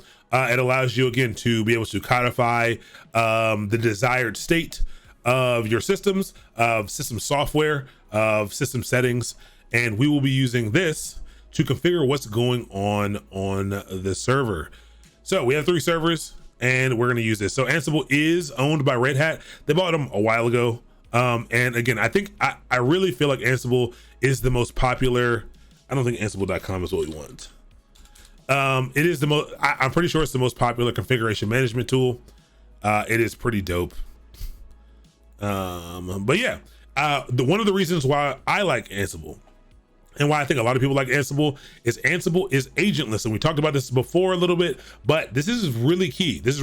Now, think about provisioning systems as the way that we just did it. Let's say you had 200 systems. All right, let's say your company had 200 systems. You've now codified the deployment of those 200 systems. And so, you configure the networks, and you might have way more Terraform code because you configure all the other stuff around it. But you get the systems up, and you actually have servers there, and the servers get spun up. If you're using something like Chef, what has to happen during that provisioning process is the server now has to be bootstrapped. and it has to be bootstrapped with Chef. It has to be bootstrapped with the Chef agent. And so that agent is a running piece of software. And so for me to be able to manage a system using Puppet or Chef, I have to first, before I can use it, I have to install something on it. I have to log in or figure out a way to automate the process of installing something and getting that agent configured to work with whatever the main server is, the master server is that's sending out all the updates. And so that adds another layer of complications here. And it's not always super fun having to do that. Ansible is completely agentless. It uses SSH to communicate with the servers that it's on. Other things like Chef actually use HTTPS, so they use the protocols of the web. So Hypertext Transfer Protocol Secure to do the management, and that's the protocol they connect over. But Ansible uses SSH, so it actually can connect using the SSH protocol to your server, and you actually don't need an agent at all. So I'll show you how you can tell it which servers to manage, but it's really nice because you do not need to do anything with those servers, and it's a really key piece, something that I really like. System engineer stream, it is pretty rare, but there are a lot of people doing infrastructure. Like, people aren't touching infrastructure on here, not quite as much as we touch infrastructure because that's my background, but yeah, there are people. Again, I highly recommend, if anyone wants to, before we go over it, if anyone wants to know about Boundary, Hashicorp Boundary on Sunday, check out the Alt F4, the Alt F4 stream, I think is his whole stream name. And he did a session, a deep dive in the Boundary on Sunday. I didn't get to finish it yet. I still need to finish it, but it was pretty cool. Actually, some people from Hashicorp were on to answer questions and stuff. So if you want to see it, I think it's pretty cool. I'm going to check it out probably tomorrow. I'm going to try to check it out before we hop into it and see what I can learn from his stream. But yeah, so Ansible, again, just cool technology. And now we're going to use it, I guess, to get some stuff set up. So I'm going to hop in. I'm just clicking around. We have to get Ansible installed first. Ansible is written in Python, and this worries me a little bit, but you know what? Actually, what's funny? I remember when we did this last time, and I went through and deleted Ansible. I did have Ansible remnants, but I wanted to delete it to get this working. But install Ansible in a virtual env. Okay, I will install in the virtual env because Ansible on Ubuntu does not work. I remember, well, it does work. For some reason, I was having a lot of trouble on it on Ubuntu in WSL, but that was WSL 1. I have not touched these docs since WSL 2 came out, so maybe things will work. But I will, so what's interesting is, I don't even think this PPA exists anymore for Focal for 2020. I remember this being a problem. I remember this being a big problem. But I will try this. Install Ansible in a virtual. Maybe I'll just do that. That seems, so I'm actually confused about installing it in a virtual env because I also install it with pip in a virtual env. Nah, I don't. Okay. Then this is good to know. This is really good to know. Like I said, the configuration management tool I have the most experience with is Chef. And so it's good to hear these good tidbits about Ansible. WSL 1 for Ubuntu was missing some of the common properties files. Okay. Yeah, I had a lot of stuff. All right. So don't install it. I'll do it with pip. And actually I think they give you some stuff here to do it. Yeah. Yes, you know what's funny? This is where I ended up last time. This is exactly what happened last time. So this is good. This is exactly where I ended up. I remember this being a problem, and this did work. So I might have a lot of this already installed, but let's just do it again. Doesn't really matter. So we use pip to get it all set up. Now, here's the question, though. Terraform is for provisioning infrastructure. Right now, we have a conduit infrastructure repository. The question is, does this go in that repository? And I'm going to say no. At first glance, I do want to have all this here, but the problem is then we're gonna have, if we put this in the same pipeline, in the same CI pipeline, it's either gonna have to do both Terraform and Ansible stuff every time it runs, or we're gonna have to put in some logic to check the things that have changed. And I don't really like that. I think what we're gonna have to do is, not what we're gonna have to do, we should just make a new repo for this. So I might change the name of the Terraform infrastructure repo. I'll leave it for that right now because it still is infrastructure. And this actually is not infrastructure. So this is probably pretty good. But let's go back and let's make a new folder. Well, let's actually use the Github CLI to set up a brand new repository. So again, I really like the Github CLI. I think it's, what is it? GH repo create, and I'll call it conduit. I'll call it conduit Ansible. Great. GH not found. We didn't install the GitHub CLI here. This sucks. That's what we're doing right now. We can't move. This is something I can't wait on. GitHub, it's quick. GitHub CLI. No, I don't want to download for Windows. That is absolutely not what I want to do.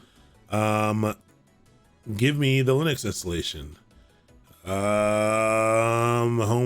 Linux, Linux installation docs. Don't play me like that. Let's move this off to the side.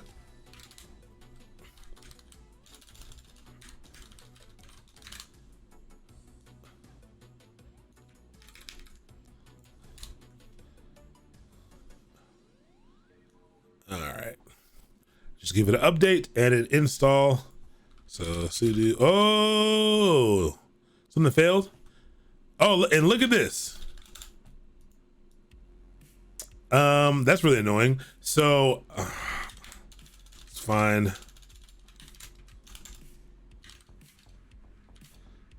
I wonder how long this has been happening for. Source list, the bottom. GitHub packages,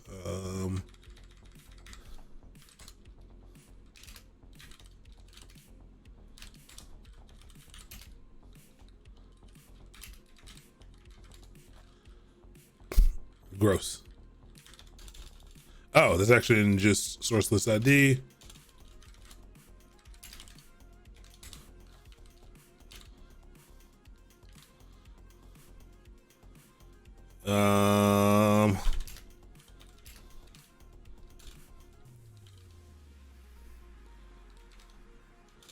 Nope, that's not what I meant to do. rm-rf source list .d Ansible star sudo, rerun that with a sudo bang bang. There we go. All right, so cd minus, take me back where I was. There we go. And now if I do a sudo apt update, our update should work just fine. Great, that did work just fine. And sudo apt install gh, not ghg, just gh. Let's go ahead and get that set up. Patrick Hose, we are doing, okay. All right, let me fix it right now. That's not what we're doing. Okay, project. The problem, so here's the reason why I never updated the project command, because we do different things. Like we do usually 2 to 3 boot camps a week. And so I got to remember to switch them up each day. I planned on writing some automation for it, and I had something that almost worked. I took like an afternoon, I was going to write some automation for it. The problem is, it worked. The problem is I figured it out at the end of one series of boot camps, and I never went back to like update it with the new descriptions and things for the next bit. It was just, grabbing some, parsing some JSON files I created for that. Really annoying. Okay. So GH is installed. Let me just get GH set up. How do I, let's move this back over. I know there's an initial setup, I think, or I can just start trying to use it. I can't believe I didn't have it installed on this computer. GH repo, let's try the repo create again. It's not going to be there because it failed as a command. GH repo.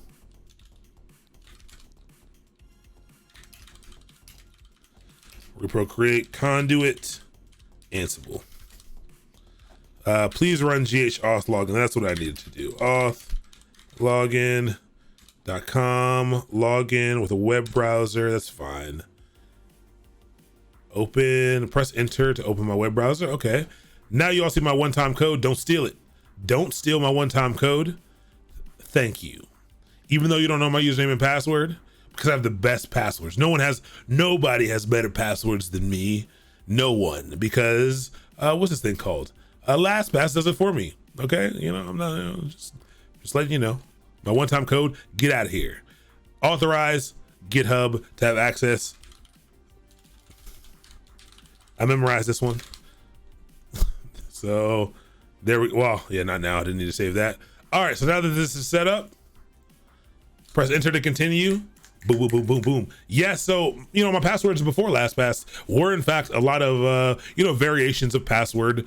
First off, password #1, password #1 ? Is a phenomenal password. That is just enough variation to make your password amazing. I love it. I definitely love it. So yes, 100%. I almost exclusively on stream is the only time I've been not using keys. And the only reason is because I never feel like taking a break to get my key set up, and I generally don't do any development on this computer. I am 100% SSH keys are the way to go. I recommend no other way. And usually I have two-factor auth enabled. And when you have two-factor auth enabled, you must use SSH keys. So again, I highly recommend SSH keys. Skip over the username and password stuff. But right now, I just never do. The computers I usually stream from are not the computers that I do real development on. So, I might start though. I need to start doing I'm gonna start learning some machine learning stuff soon. And, I'm gonna be running some, especially with the 3090. That's one of the reasons why I wanted the 3090. I wanted to be able to, I could have done it without it, but I wanted to be able to do it in the best way. I want to be able to crunch those numbers and do some of that stuff. I'm pretty excited about it, actually. It's excited to be excited about learning some new things. But now I can do the GH repo create, make this public repo, go ahead and create it right here. And again, the GH tool just allows us, it is the GitHub CLI tool. It allows us to interact with GitHub from the command line. And so it created this conduit Ansible folder right here for us. Everything looks good to go. Question, how is it different than Git? Great question. Git is the technology. Git is the actual source code version control technology that follows your files and things. The GH tool is specifically for GitHub. It's specifically, GitHub is not equal to Git. GitHub is a online hosting repository for Git repositories. And so what it allows you to do is control all the things in GitHub. So creating I think you can create users, but the same way that in GitHub that we, create a new repository, before you couldn't do this with Git. You could not create a new repository here. If you wanted to start a new repository, you could initialize one from the command line with Git. You can make a new Git repository, but if you wanted to host it here, you had to then come in here and you had to click this new button. You'd have to go through this process, and then you'd have to, put in the proper remote and link the two together, basically. Now you can do all this in one step. You can do all the management without having to come in here. You can do things like pull requests from the CLI now. And so all the things that you would do in GitHub, normally you can now do from the CLI, which you did not have any functionality to do before. So that's how they are different. 3090 for machine learning. I swear it's for work. It is. I swear it's for work. Just because it doubles as a great gaming card, doesn't really matter. Somehow it did fit in my PC case, no problem. And the one problem I did not account for is the room that you're seeing is very small. I'm touching the left wall. There's a little wall right here, but it opens up a little more because there's a door. But it's a pretty small room. It makes this room hot. This room gets hot when I'm gaming, which is going to be good in the winter. But I'm a warm fellow myself. I do have a ceiling fan going, but I'm gonna have to figure out a solution for that because this thing puts off some pretty serious heat. Luckily, my computer's been able to keep up with the heat, but it's spitting it all out right into the room, making me hot. All right. Hey, yep, that's what you got to do. No, so no SAG on the card, surprisingly. Yeah, no SAG on the card currently.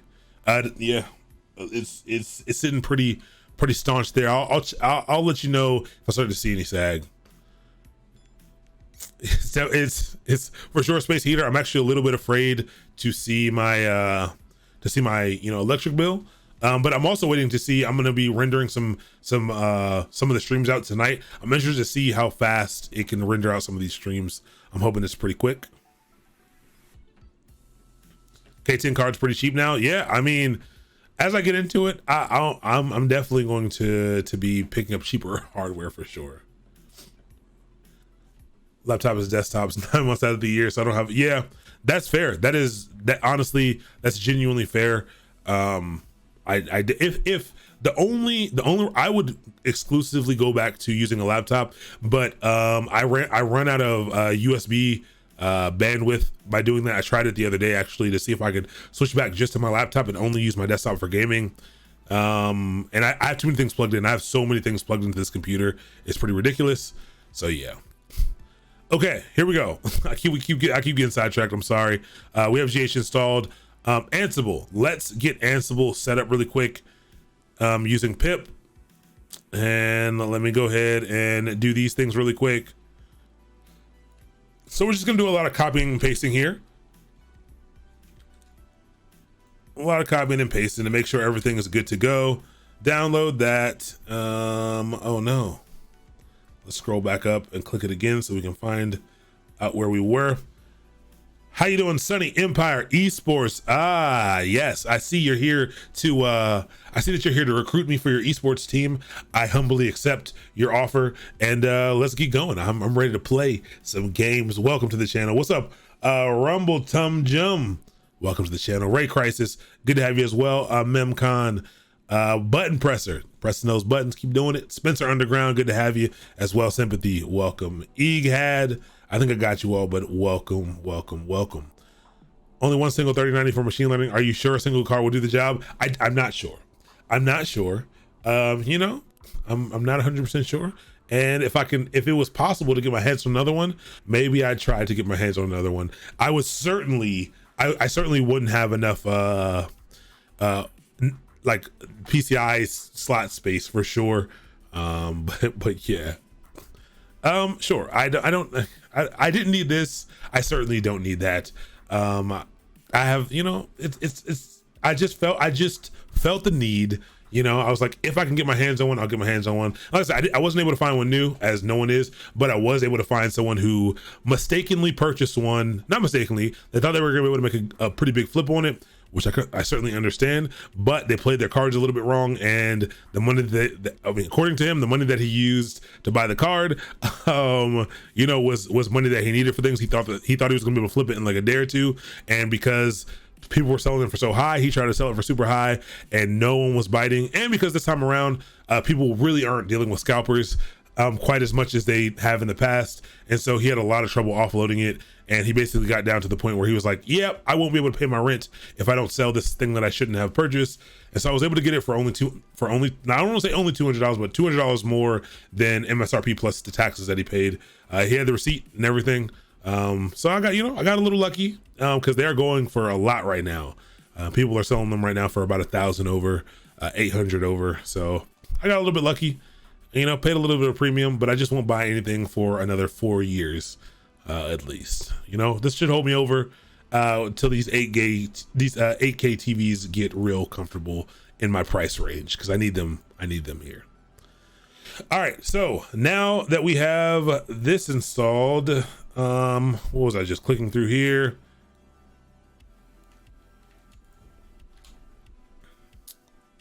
Let's see, successful, then install Ansible. Let's see. Yeah, this is for 3rd gen Threadripper.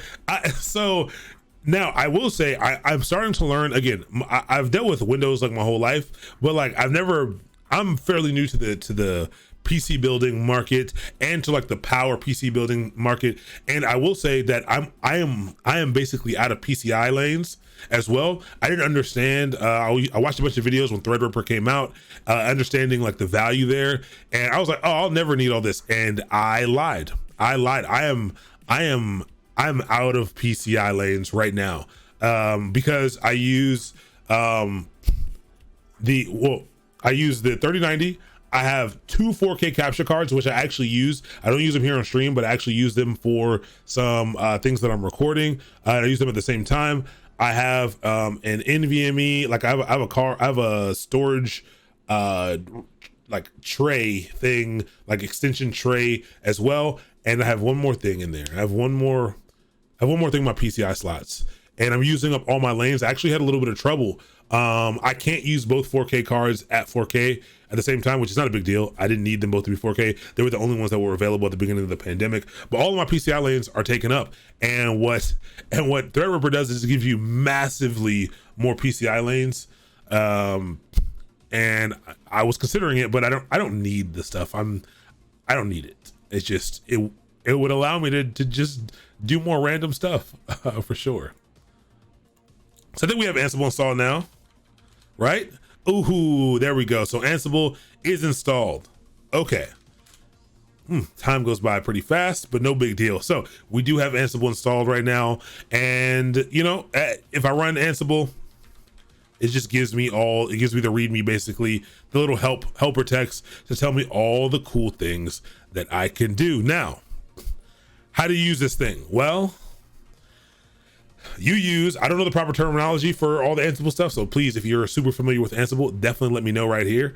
But I don't know the name for whatever the main system is that you're going to be deploying things from. You can deploy things from multiple machines. It doesn't have to be one, but my main machine that's going to be controlling it is this machine right now.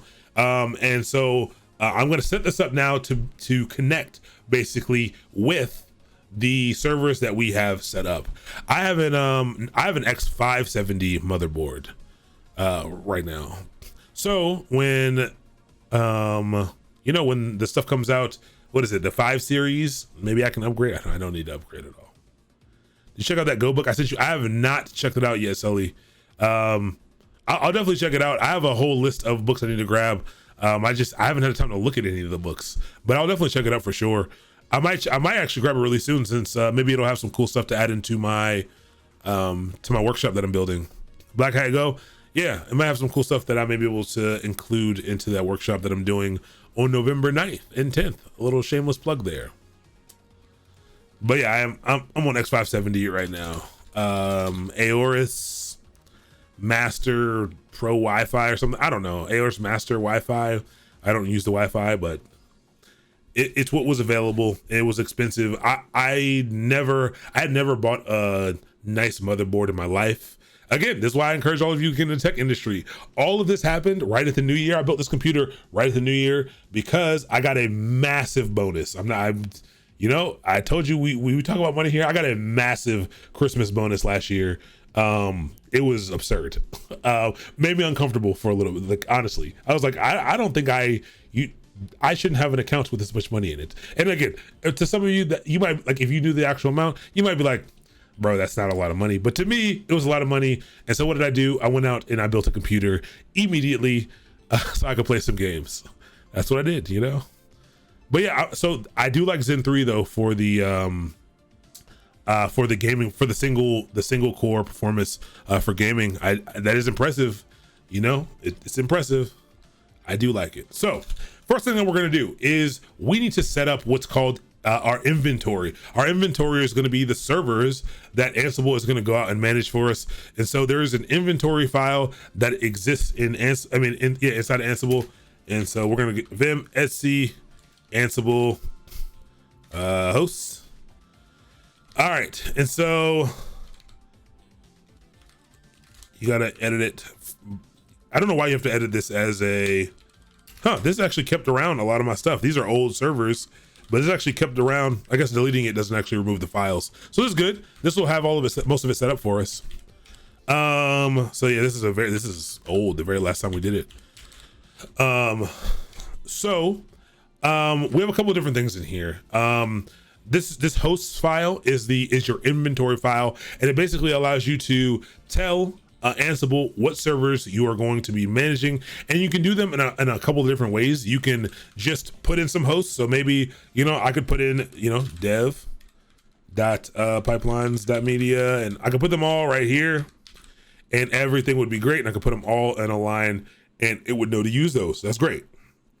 But what's really cool about this is all these things are commented out to kind of help you through.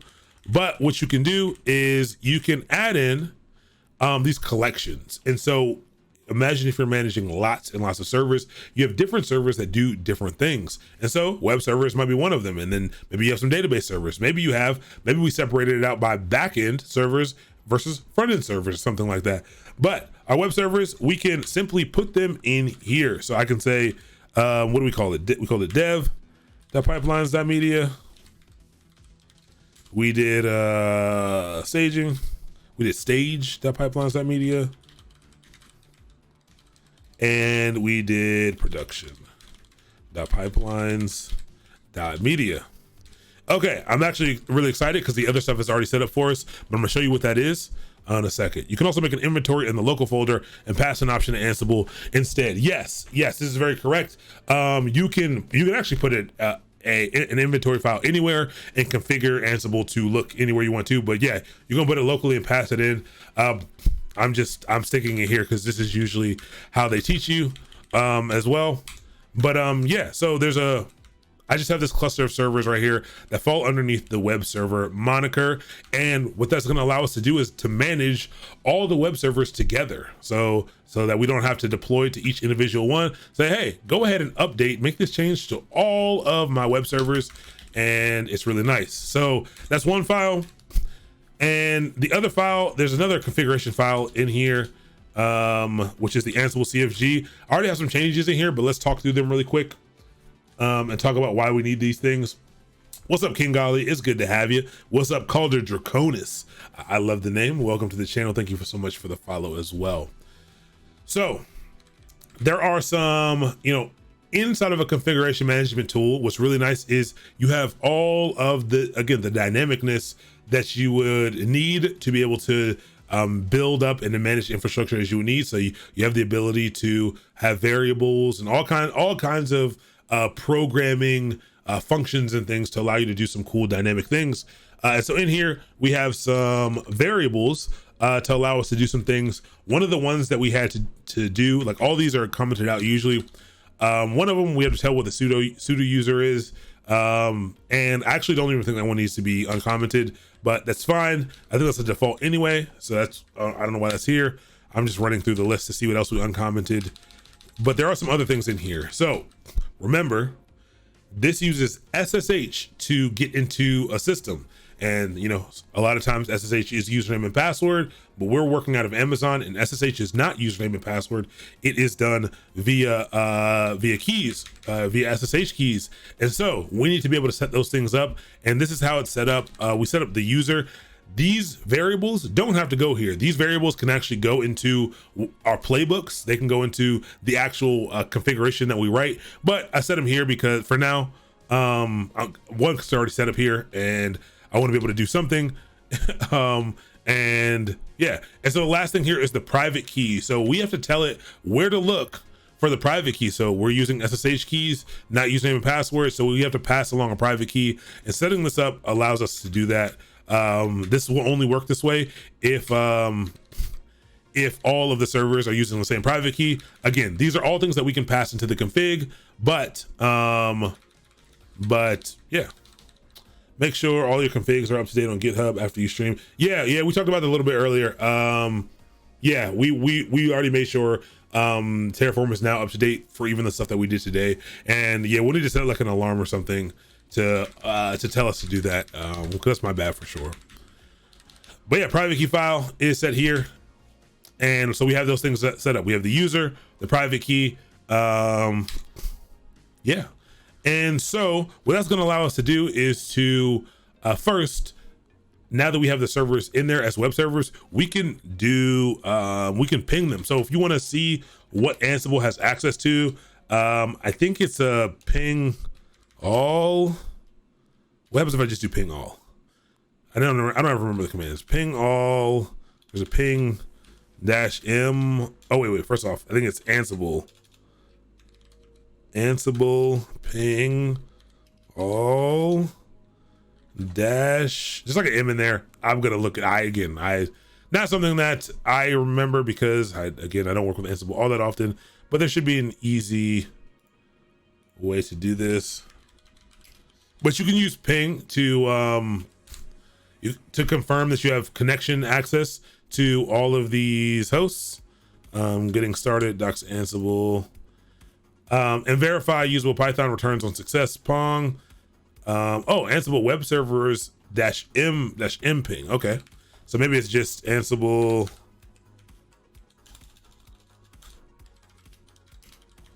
Maybe it's this. Aha, yeah, there we go. And so first time you try to log in, it's gonna basically ask you if you want to accept the fingerprint. That's good. And so dev.pipelines.media, we do get a success. I wonder if it, if it skipped over the yeses there. Let me see something. Let's try this again. Do I have to type in yes 3 times? Is it gonna pass through? There we go. Cool. Yep, I just had to type it in more. But we are getting back. I'm also surprised that worked the first time. Facts are all the things that it gathers about the server, but successful for dev.pipelines.media, a success for Ansible, staging, and a success for production. That's really nice. Lets us know what we have access to. If you try to hit a server that you didn't have access to, this wouldn't happen. Like if we were to remove sudo vim etc ansible ansible.cfg. Let's say we were to comment out this private key line and we were to try to ping these again, it's gonna fail. Oh, interesting. I don't know why it didn't fail. It should fail. Maybe I have to do something to get it to take, or maybe that information gets saved somewhere. I don't know. But if we were to, put things in wrong, it would fail pinging them, and everything would get all weird, and it would say failure, and it would tell you that it couldn't. Oh, I have to restart Ansible. Okay, I'm not gonna do that right now. It'll be red. I think we all know what a failure looks like. It looks like the green success, but instead it says failed, and it'll tell you couldn't reach the host or got access denied or something like that if you want. But that lets us know that I have access now to do some management on these things. Use a local inventory file, avoid touching your Etsy. That's fair.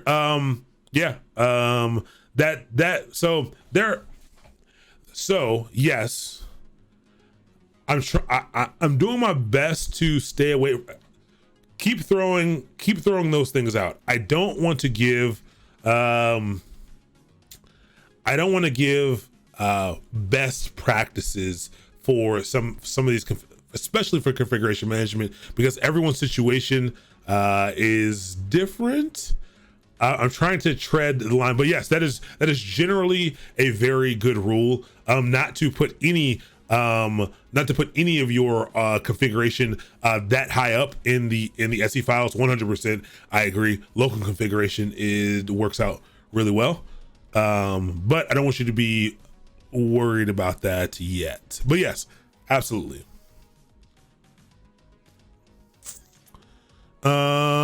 So the ping does more than just I'm pretty sure the ping does more than just pings. It actually like logs in and like checks like for facts about the system and things like that.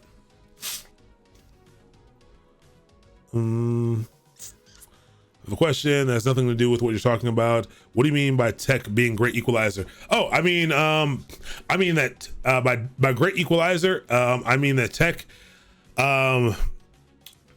can be the tool that you can learn. It for the most part, it can bridge socioeconomic gaps. It can bridge locale gaps. Technology is for, and again, I want to tread lightly here as well. technology is generally accessible across many places, generally accessible. Here in America, we have a bunch of different places, a bunch of different varying socioeconomic areas. But generally, if someone, again, if you have access to, free Wi-Fi at the library, free Wi-Fi, at McDonald's, because there's more access to the internet at McDonald's than there is at libraries, which is wild. And if you can get your hands on a $50 Chromebook, you can learn everything that we're learning now. You can 100% learn. And so again, it's a skill set that kind of spans it can span the barriers if we let it. That's what I mean by it for the most part. You don't have to have to get into tech. You don't have to have the money, and the money helps. With anything else, if you want to be a doctor, you got to be able to get into medical school. You got to be able to pay for that medical school. You got to be able to learn to make that investment. Tech, not quite the same. Not on the same level. There's an investment, but not quite the same. Check with another domain added in your Ansible CFG, for example, google.com, and check what the output is. Just curious. Yeah, let's do that. Well, that one's gonna work a little differently, but yeah, we can do that. That's actually very interesting.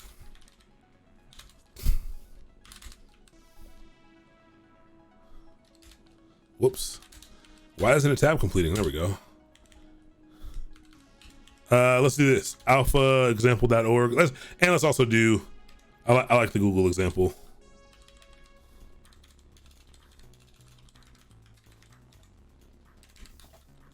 Can you put the Ansible CFG inside of your project folder? So copy one in there.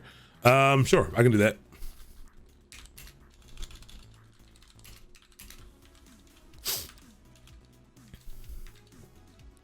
Ansible CFG. I'll copy here. All right. And let's go ahead and run this ping again. And example.org is unreachable. But what about Google? Failed to connect to the host. Yeah, see via SSH. It is trying to, or at least it's trying to ping it over SSH, over port 22. So it's not ICMP pinging. It is pinging whatever type of pinging they're calling it. It is done over SSH, not over ICMP. All right, so we can remove that.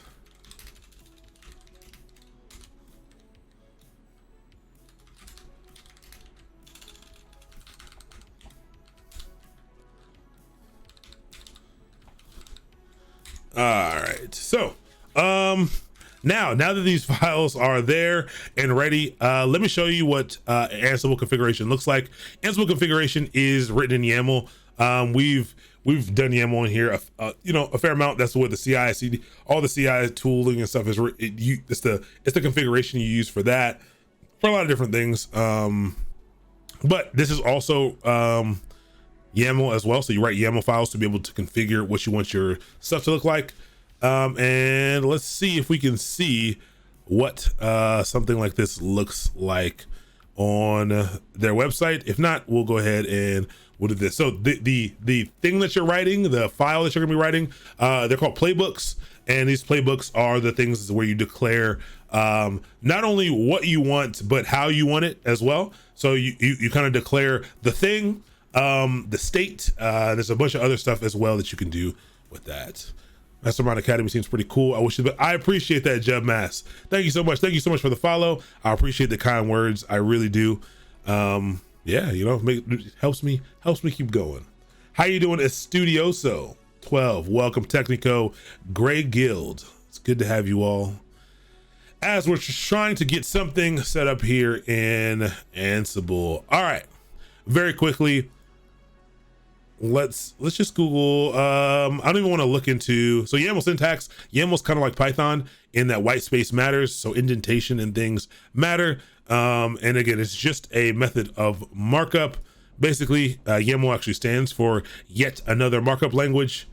And this is what it looks like. This is exactly what it looks like. And yeah, so let's what are the things that we have on the list to do? We didn't do this. We did get Ansible installed. We set up Ansible to work with our servers. So installing Docker, we could quickly do a Docker install. A real Docker install is a little bit complicated, but here's what we're gonna do. First thing you want to do is you want to kind of be able to update your your server and stuff. So all the things that you would do normally manually are what you want to be able to do and set up here. So I'm just gonna Google Ansible apt update playbook, apt update example. Let's just grab an example of this and see if we can find a simple one on here, just to kind of break it down and talk about what's gonna happen here. So this is the command that you normally do to get things upgraded in Linux, but we can actually use the update cache setting to do this. And let me see here how they have this set up. Cool. So this is okay. So this is a general breakdown of what it looks like, and so we'll start to set ours up.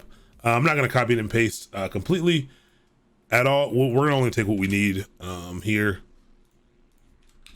and so hopefully my Vim will, get us a little bit of cool colors and stuff.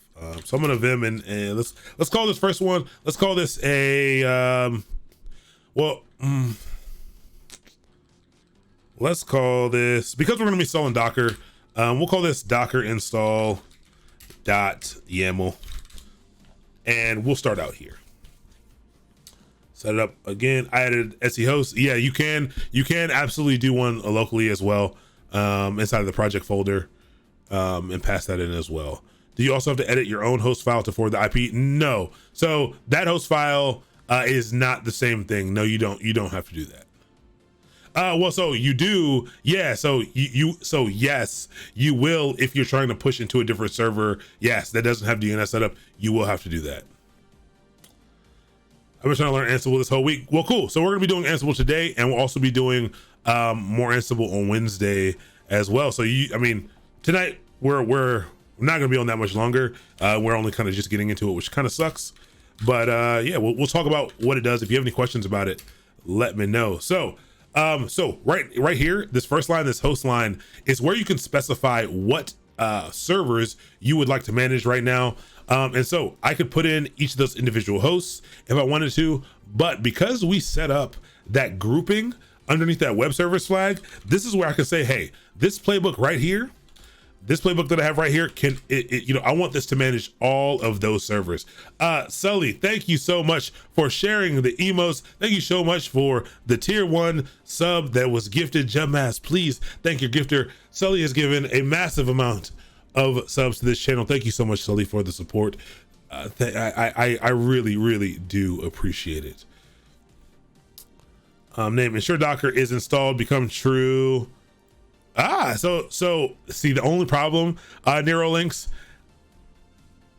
I am very much against, especially in Ubuntu, I'm very much against installing the package managed version of Docker. I always have problems with it every single time. But you're right, that is that's an easy enough way to get it installed. And let's do that. Let's get an update installed, and let's get Docker installed, and we can log in and see it really quick. I hate it, but it is a lot of work to get to set up a playbook for the setting up the preferred way by Docker. It really is. So it's really yeah. Absolutely, definitely make sure to join Discord. Twitch code formatting sucks. I also says you try Podman. What's Podman? Podman. Oh, okay, got it. I wasn't thinking properly. I started thinking podcast immediately. That makes sense. I'll check that out for sure. It's a drop-in replacement for Docker. Even better. That's pretty cool. That's really cool. I'm curious how you do the Docker Ansible. Yeah, we'll do it in this very simple way, really quick. Let's move. I'm moving too slow now. So this next line, this become, is a Boolean value. All this become value is, and again, these are all things that you'll have to pick up as you're kind of diving into Ansible. This allows us to sudo basically, like become a new user, become the root user basically. And I'm used to it being a yes or no. I don't know if that's new or old. But this says true. I'm sure they both probably work, but I'm going to put yes because I'm used to it being yes. And so this is just saying, hey, all the things that you're going to do on here, I want you to become the root user or become this other user. You don't have to become the root user by default. It basically does like a sudo. But it says, that yes is going to allow me to escalate my privileges and to be able to do that. You don't need to become user. It's default to root. So the problem is we're logging into, I don't need to specify a user, but because we are doing this in Amazon, we do need to do become. Become will actually sudo it in Amazon basically, because by default, it's going to log in as the Ubuntu user who's not going to have access to do the things that we need to do. If I don't have this, it won't work, or at least it never worked before. But we can see, we can test it out and see. And I'll actually come in out for now. Says you're global. Yeah, you can do it inside of each of the things as well, but yep, just following the thing that they have here, but you do need it for Amazon at least. You need it. So tasks are going to be the things that that are going to run. These are the different things that are going to be done inside of what we're going to do. So the first one they have here is they have a name. This name is very long, but we're just going to say, update server. How about we just call it that? This is going to update the server, and this, name update server, and then apt. What they have here is this is an included piece of functionality that allows us to use the app package manager to do this. So this is a built-in thing. You can also run like basically section tasks that are direct Linux commands. You can do that, but these are options inside of it. I've actually never seen it formatted like this, or at least I don't think I have. Can I should be able to format this differently. I think. Can I do like a? Well, I'll just do it. I'll do exactly how they have it, and then I'll reformat it. But can I do it like all YAML-y? Like, can I do this? We'll find out in a second. The one-liner is super ugly. Yeah, I don't like it. I don't like it. And I think it must have to be like this. And I don't know. The problem is I don't know if they all need their own. Like, is this a list? I feel like this is a list, but we'll find out in a second. App update cache. Oh, well, okay. Oh, so I guess that makes sense. That makes perfect sense, actually, because we're not setting it up in the same way. It's not a list like a dictionary. So like a Python dictionary. Like I don't need any. Man, I haven't written any Ansible in a while. Let me see. Where are we just at? I feel like what we were just on would have had it. It's at the bottom of your screen in the reboot module. Where were we looking at? In the reboot module. Oh, okay. All right, that makes sense. But see, that doesn't feel very YAML-y to me either. But sure, that's fine. What are all the things that we needed in here? Why did they put this in one line like this? This looks really dumb. So force apt, we don't even need these. So what I think this does is it forces apt get. So apt and apt get are two different things. Actually, I think apt apt get is older. I want to believe. I can't remember. We can look up what that is, but not super important. Again, we're just using the internal tooling for this. I'm not sure I need this either. But what this will do is it's going to basically run an apt get on. It's going to run an apt update on our server. It's simply going to update our cache, and so it's same thing that we would do if we run an apt update. And this should work. So let's just run this and see if it works. Like I said, I'll leave the become off. Pretty sure it's going to fail with the become off. Yeah, and so the way you do this is not Docker, Ansible playbook, Let's see. Ansible playbook. I don't remember this either. Let's see. You know, it's okay. You don't got to memorize all this stuff. You know, if you don't use it, you will lose it. Not a big deal. Ansible playbook. What are my commands here? That was the same thing. What is it? Run, or is it whoops. Ansible playbook. You know what? I want to memorize it. I want to see if it would just come to me. Run Ansible playbook. Not locally, I just want to run the playbook. Oh, so is it just Ansible playbook in the name of the file? That works. In my mind, there was like an install or something. Oh, okay, that works. Oh, cool. Nice. These are files that aren't even here. What do we call this? Docker install. Cool. So here's what's gonna happen when I run this Ansible playbook. Ansible playbook does a couple different things. When it runs this playbook, it first authenticates, authorizes with the server, authenticates with the server, and gets set up and gets going. So first thing it does is it gets in there, then it gathers facts. Gathering facts are where it gathers information about the server, operating system, all kinds of stuff like that. What's on it? It figures those things out so that it knows what it has to work with, and you can actually use these facts to do some more dynamic things later and to manage things a little bit easier as you are moving along. But here's where it's actually going to run this task. So we called that task update server, and it failed. Why did it fail? There's a bunch of stuff here. You'll get comfortable looking at failures like this. Failed to lock for apt, exclusive operation, failed to lock directory, permission denied. This is if you use Linux commands at all, this should be screaming sudo at you. You need to escalate your privileges here.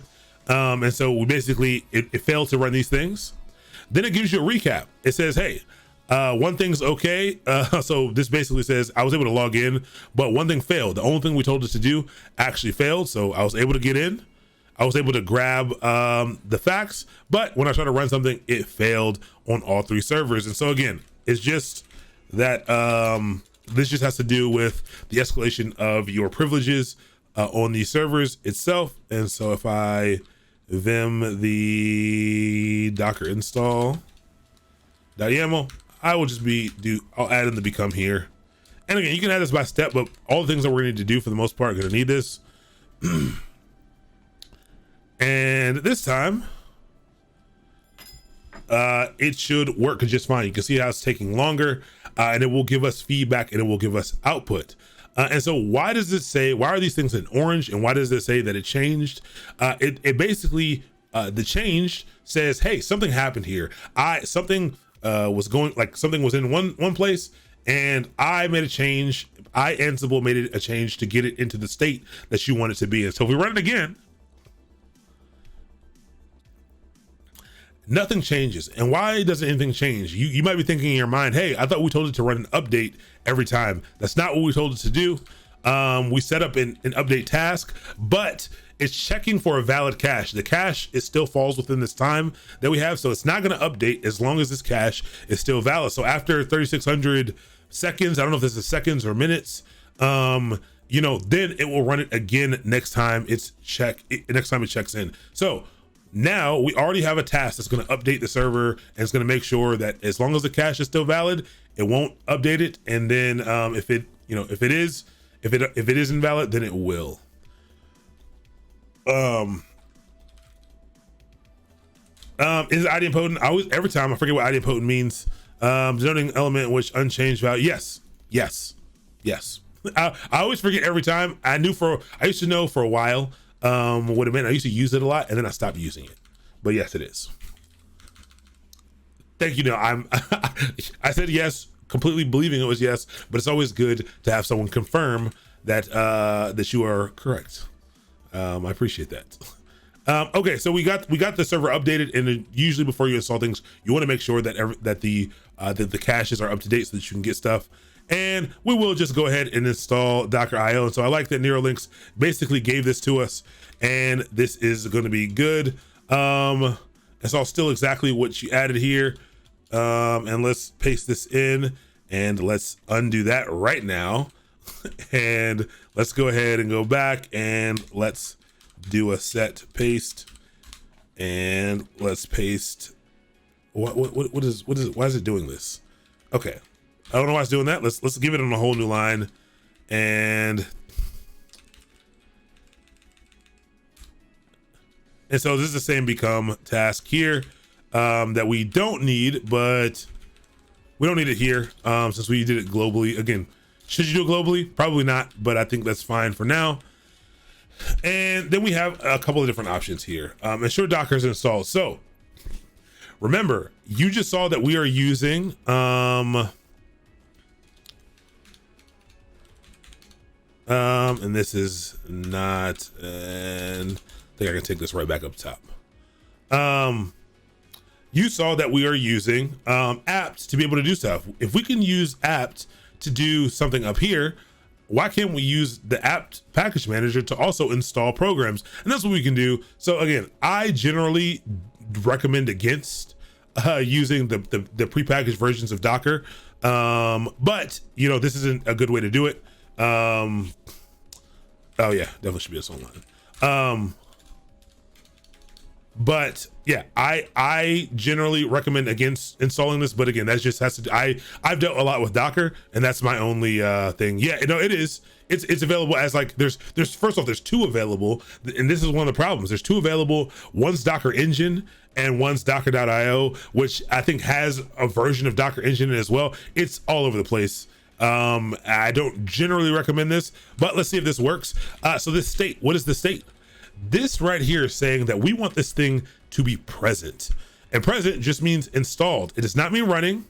It doesn't mean running. It just means installed. So what it's going to do is it's going to get Docker installed for us, and we could do another line to get it running. We could also use this line to get it running as well. I think you could do it in one line here, but let's just see if this does get it installed. Let's run it again. And again, it's really nice because it'll run it on all the stuff.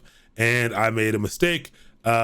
It really does yell at you hardcore when you make a mistake, unable to read the JSON or YAML. So yes, we are using YAML. Whenever you hear anyone say that you're using YAML, that does mean it YAML's a superset of JSON, so it accepts JSON. JSON is for machines, really. It's JavaScript object notation, but yeah. So I definitely did this name. The fitting line appears to be name. Ensure Docker's installed. Appears to be a tab character at the start of the line. All right, so let's fix this. Name update tooling. Let's fix it. I believe the state has to be lined up with the name line too. I thought the state had to be lined up with the task. I guess not. I guess it has to be with the actual options, but it didn't like. Oh, all right. It doesn't like, I think it's also just not liking my tabs, to be honest. We'll remove the SSH service. So SSH unpresent. I think it's I don't think unpresent's the name of it, but yes. So theoretically, yes, you could do that, which would you probably could do that. There might be some safeguards in there. I'm not sure if there are already safeguards, but yeah, you can remove services, make sure services are gone. Yeah, you absolutely can do that. Maybe it doesn't like tabs over the spaces. Yeah, it definitely doesn't like tabs. But it might need to be down here. I don't know. Let's check it out. Can't tab to space. In my opinion, YAML is so much cleaner than JSON. It is. It really, well, for people. YAML for me, that's how I look at it. YAML's for people, JSON's for machines. That's how I look at it. Let's see if this works. And it looks like it did in fact like that. So we did have two problems there. But so it's ran this task. Notice how nothing changed. Why did anything change? Remember, we talked about what these configuration management tools do. They stop configuration drift. So it's going to run and make sure the thing is in the state that it's supposed to be in. If it's already in that state, it's not going to do the thing again to get it into that state. If things are already good, it's going to check, say, hey, is the server updated? Great. I don't need to do anything with it. Is this thing installed? Great. I don't need to do anything in it. It's only going to change the things that need to be changed to get it back into the state or into the state that you have declared in your playbooks. So it's installing these things right now. And look at that. It says one thing changed. How can we confirm that this is, actually a thing? Let's get logged in really quick to one of them.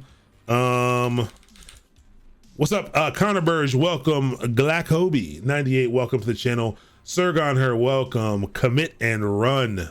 I like it. That is I only like it because it obviously sounds like a programming joke. But I really like it. Welcome to the channel. Thank you all so much for the follow. Yes, absent is the word for it.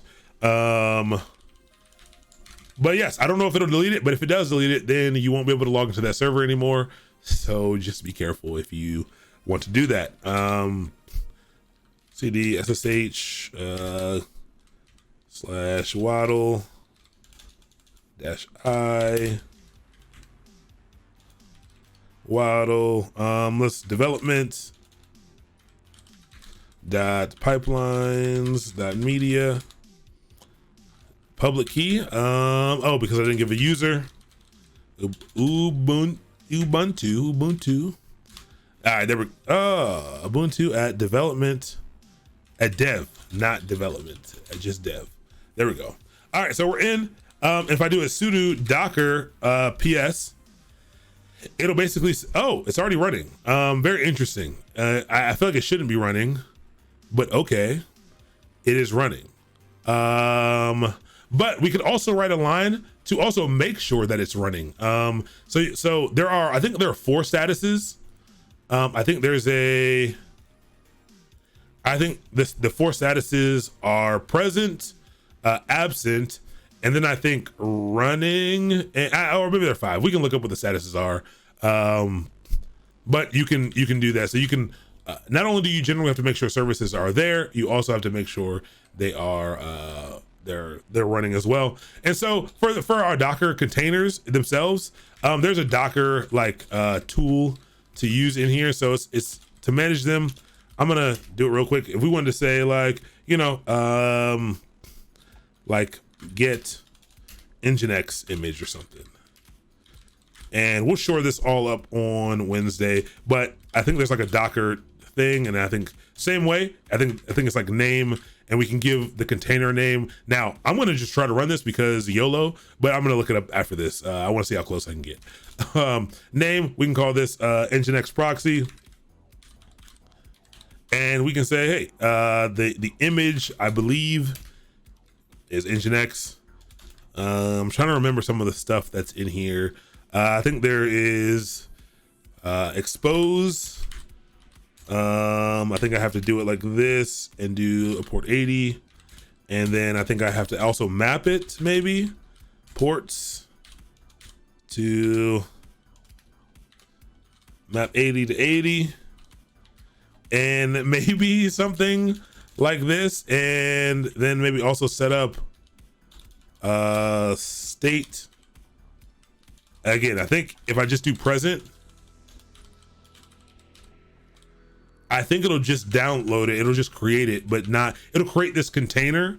It'll download the image and create the container, but not run it. But if I change this to either running or started or whatever it's supposed to be, I don't know what it's supposed to be. I'll look that up, but I'll just put it back on present, and let's see what this does. This could be way off. I just want to see. It felt right. I saw this apt one. This feels like, it looks to me like what Docker looks like. And let's just see what happens. Whoops. Let's run our playbook. Nope, it didn't like the name here. Often includes a misspelling. All right, let's look that up real quick. Ansible Docker example. I love examples. That's the way I like to learn things. Docker guide. I I will say, I will say that I dislike Ansible's documentation a lot.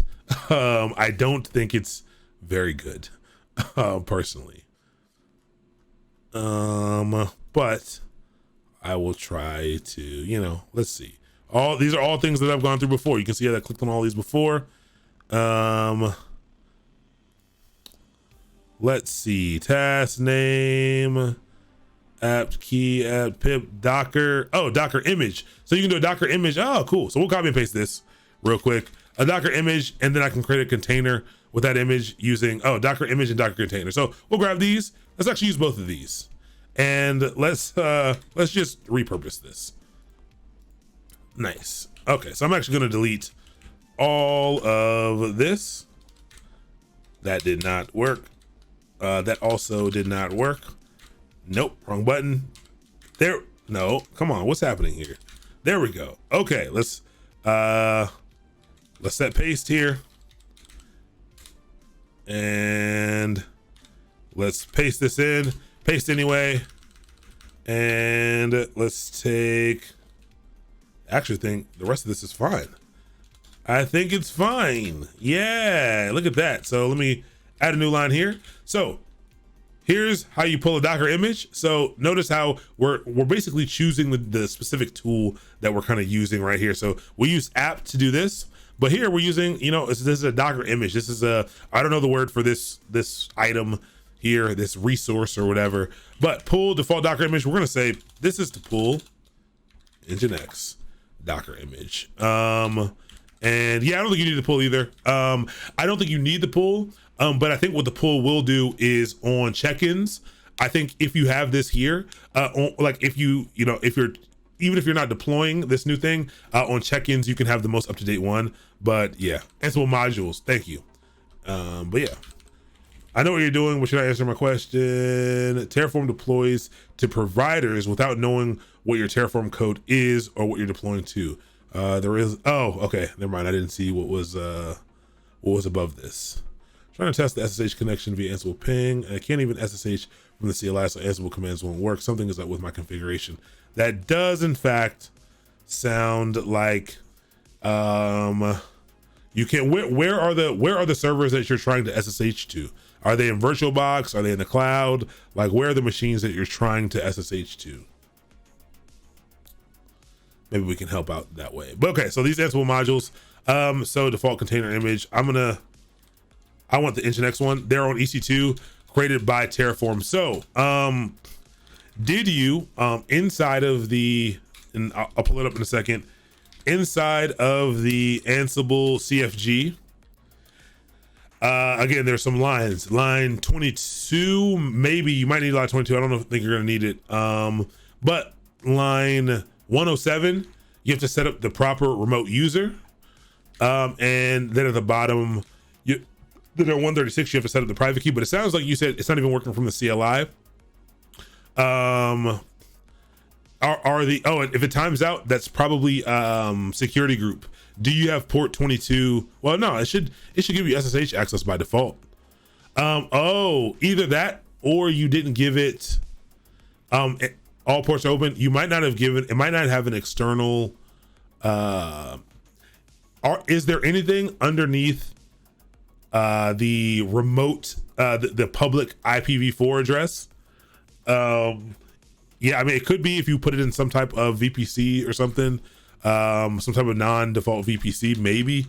But you also might not have given it a way to access the internet. Check to see if there's a public IPv4 address and not just a private one, because that's happened to me before as well.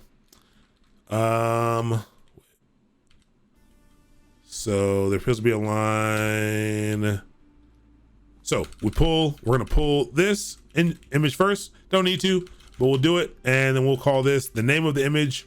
We will call this will be called, again, Nginx proxy. And the image that we're gonna be using is Nginx. So again, this is also C inside Nginx. And we're gonna remove this hold command. Make sure it's present with sequence count. We'll delete that. because that line was for more things. And present is just gonna present is gonna start the container, but it's not gonna be running. It's just going to create the container. I'll save that and we'll just see if it works really quick. Yeah, say it started. I'll do that. All right, so we get a big failure here on the pull Nginx. Failed to import required Python lib. Yeah, see, this is okay. This is what there's definitely more to installing this, to installing Docker using Ansible. I think Ansible has to use the Docker SDK, the Python SDK for Docker. But I think it's pretty easy to install. Let's see. It's all coming back to me now. It is really all coming back to me now. Python, Ansible, Docker, SDK for Python.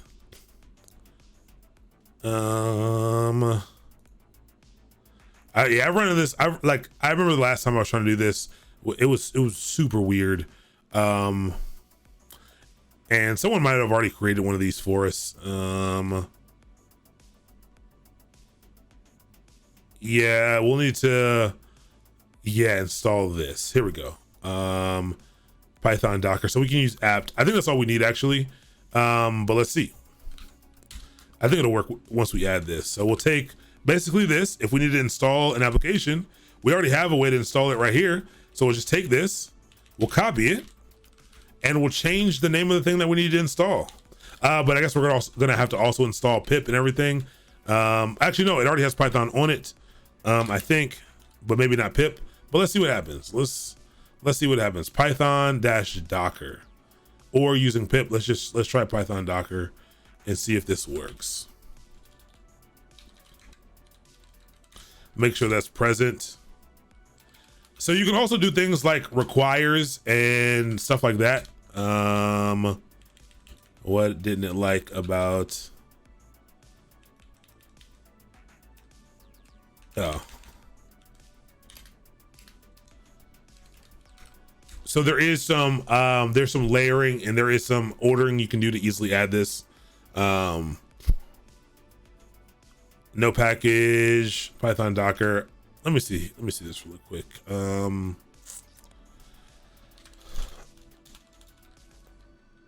Ansible, Python Docker. Manage Docker containers, how to use Ansible. There we go. I always like the walkthroughs. They usually tell you a little bit better what to do here. And so this person has it the way that I've done it before. This guide, this DigitalOcean guide. No one sounded pretentious to me, at least. No, not at all. The help is good, for sure. I've normally, again, I think part of this has to do with us installing it via Docker IO, and not necessarily because the package is all that different. Yeah, I am using 20.04, but because really we probably just need to add in Docker CE. We'll probably need something that's in here. Python 3 pip, Python setup tools. We'll probably need something that's missing here. So we could just steal this. Oh, install Docker module for Python. So installing pip up here. So let's take this. Let's take this line, which will install pip for us. And then after it installs pip, we can also take this line, which is going to install the Docker module. So that is part of the not issues, but that's part of working with Docker inside of Ansible, is you do have to have this Docker module. Python 3 Docker. Okay, I'll try that really quick. Can you have a tab open for me, please? And don't ban me. I'm really close to affiliate. Yeah. I don't know what a tab open for you means. But sure. I mean, if you mean open up, like watch your like spin up your stream, yeah, sure. I'll put it over here. There you go. I'm not gonna ban you. It's fine. It's completely okay. You know, he came in respectfully. Eventually I'll probably have to start banning people for that, but right, you know, not a big deal. Only problem now is I cannot get your I can't get you to I can't get your pop-up to go away. And what the heck happened? Well, I don't know what to do now. You're all right. Okay, that's gone now. There we go. I didn't mean to do that, but yeah. Yep, I'll try Python 3 Docker. Let's try it out. Let's see if that works.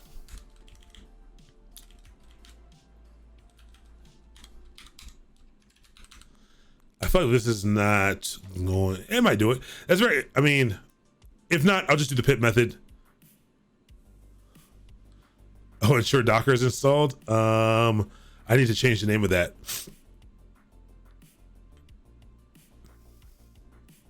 Should I take notes while learning JavaScript? I mean, yes. I would say it depends on whether or not, do you already know how to code, or are you learning how to code while learning JavaScript? I think that matters a lot. But yeah, I mean, generally I'd say take notes. But like, don't take notes on syntax. Like, take notes on do your best to not just write down the stuff you're seeing. Like, I mean, because you can save code, you can save all that stuff. Again, try to take some notes on the concepts. I think is a little more important. Yeah, I mean, well documented, but like, don't. I've seen people go try to learn how to code and basically just write down exactly what the code is on the screen and stuff. And I don't know if that makes any sense. Don't focus too much on syntax right now while you're trying to learn it. Yes, you'll pick it up as you keep practicing. You'll pick up the syntax inherently, but really take notes on the concepts and ideas. Yes, the why. That's what I think. Yeah. Yep. Oh, whoops! No, what just happened? The container default behavior option. Oh, this is just a warning. I don't know why the warning is red, but check that out. 3 things changed, so that did work for us. It looks like it worked.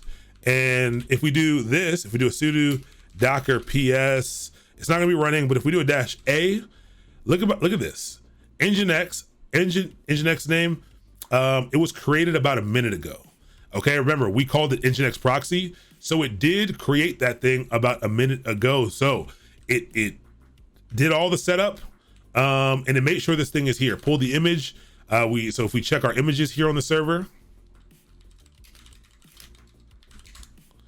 we have Nginx proxy latest, all ready to go. Don't worry about the created date. I've had people ask me a lot of questions in Docker about this created date. They're like, no, I just pulled this image. No, this is when the image was created, not when you pulled it. I know it is confusing, but yes, that's the last time the Nginx latest was updated. And so, looking good. It's looking good. I think we can run it if we just change it from present to running. Does anyone know? Or let's see. Maybe they have present. I'll change it. It's either running. It's always running or started. It might be started. Ansible states.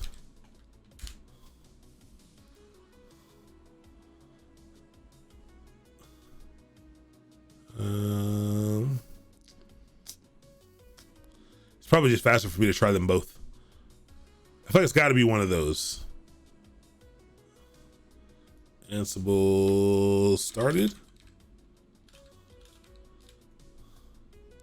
Well, I'm gonna try both of them.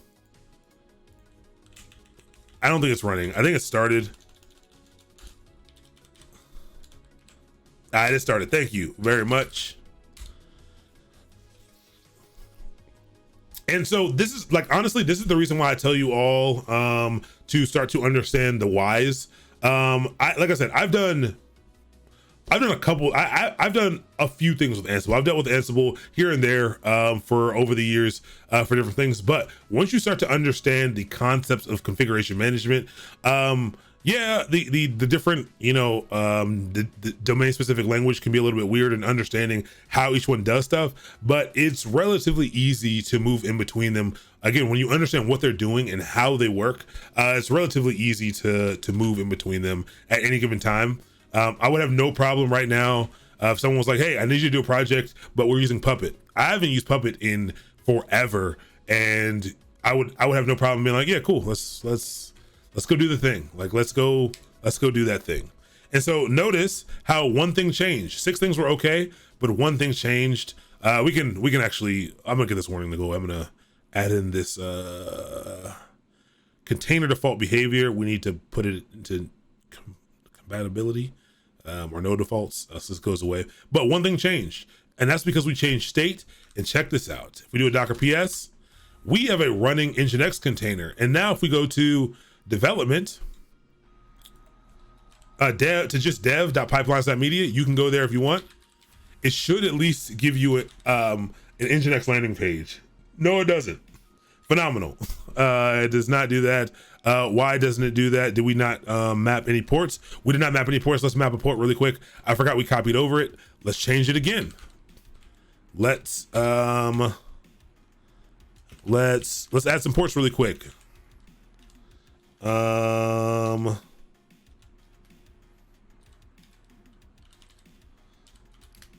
Expose really quick. 80 and ports. 80. All right. I'm gonna run it again, and then this should work. I've never used Chef, but it seems to be mostly config file related. Ansible can do more actionable things like start Docker containers, if none. Yeah, Chef can do that as well. They pretty much all can do the same things. They just do them in very different ways. But yes, no, absolutely. I've managed Docker containers in using Chef. But yeah, it does it as well. It's just Chef is just a little more. I think that for the configuration of systems, Ansible and its configuration language and the way that the YAML is makes a little bit more sense. I think the learning curve, YAML, because you're dealing with it in so many other places as well, just kind of makes more sense. You can kind of understand the keys and the values pretty easily. Chef, because it's based in Ruby, at least I haven't used it in a couple of years. I don't know how the DSL has changed, but it was a little more programmy. I think that it was really marketed and targeted at developers. Chef is still big. It's still OpsWorks is a part of AWS and all the other stuff. But yeah, I think that I just think Ansible just makes a little bit more sense for a lot of the stuff that's like the way that we do things. I think just makes a little bit more sense. But yeah, it is more actionable for sure. Software change registry config with it. Mostly new. Hey, no, intermediate best. And I tell people all the time, intermediate at best is all you need to be at most things to make a lot of money using it. Intermediate at best. As I'm going through a JS course while building some of my own stuff, it's about to test my knowledge. Yeah, that's good. I absolutely definitely take notes. I think I also just want to make sure that you are being present for what you're learning rather than spending your time trying to get good notes to learn it later. But I understand the dichotomy of it all. But definitely take notes though. I use Notion for my notes. I have plenty of notes. I don't know if I think I moved all of my good notes out of here. But I had some really good notes in here. I moved them elsewhere. I'll show them to you. They're on my iPad. But I use Notion for my notes and I love it. I really do love it. I've been struggling with the GHA, finally got it to work. Something on GitHub, appreciate it. Yeah. The future, and now I don't know what to do. I don't know. That's very interesting. Because you can define roles for different servers. That's one of the best parts about Ansible. Just being able to group those servers as you want to do it. Sims Life, kinda. We'll be doing Terraform for the rest of the weeks. We'll be adding to our Terraform code. but for tonight, you missed the Terraform stuff. We're actually about to finish up. We're just gonna get this container running real quick, and we're gonna be good to go.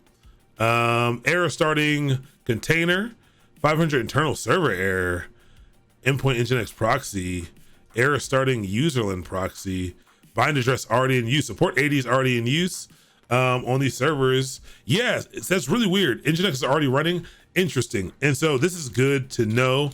Again, I think I don't think we're using a clean image. I think I remember in the second or third week, I think we made our own image that had Nginx already installed on it. So sudo service Nginx stop, and if we stop it, fail to stop Nginx.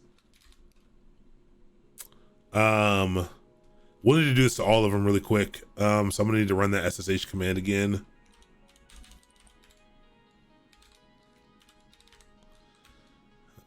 So we'll take this and oh, actually, no. Why are we doing this? We do not need to do this. Here's what you do. This is what you do right here. You turn it off or you remove it using Ansible. This is one of the great things that you can do as well. And so what I can do is I can add in, same thing we do this. You can just take this and I can yank it and I can paste it. And I can say ensure Nginx is off or removed,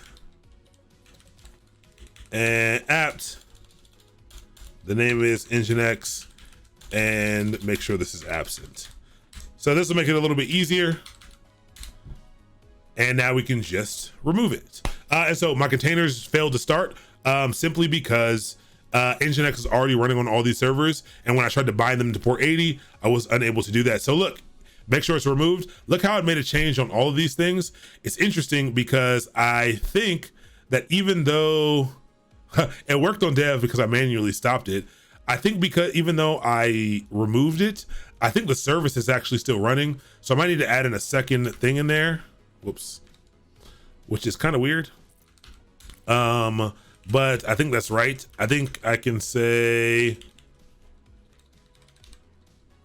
I can paste above this and also say state stopped. Maybe, I don't know. Seems like AWS code pipeline is similar. So if you're talking about this, it is not necessarily code like code pipelines, but yeah, I mean, you can do similar. You basically would use this in conjunction with code pipelines, but yeah. Must be absent build up fix latest present got stopped. Is removed. Oh, did I change the wrong one? Oh, that's the first one. Value of state must be of absent. We already did absent. Oh, because I called it a package and not a service. Yeah, yep, 100%. Yep. But hold on, but so yes, I'm gonna go do that really quick. I do think it's weird. I would assume personally, I would assume that that the module will be smart enough to ensure that a service is stopped before removing it. But I understand why that wouldn't be the case. I understand why you also may not want that to be the case, but I wish it was. I wonder if I can just use systemd just like that. I hope. Give me examples. Yep. And that can be stopped. Okay. Let's do that. So let's ensure it's stopped. And let's also change the name. Nope. I edited the wrong line.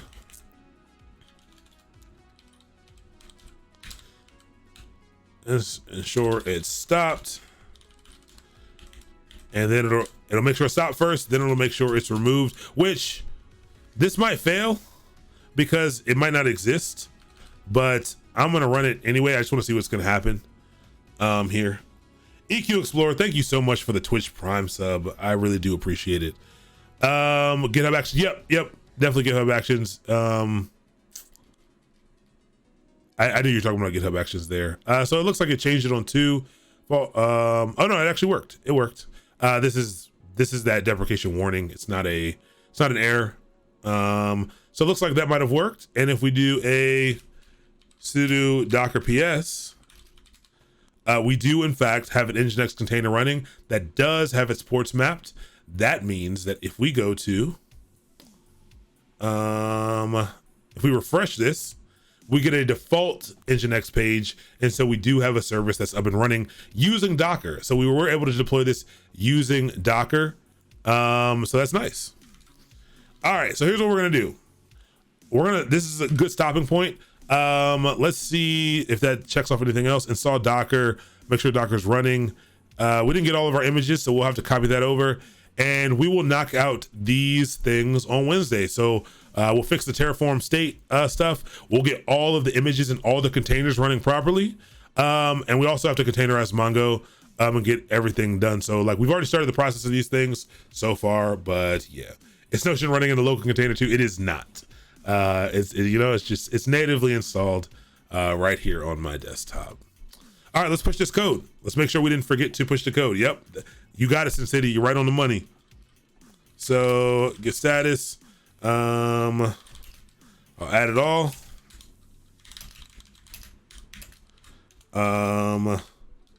Got update Docker and Nginx container working.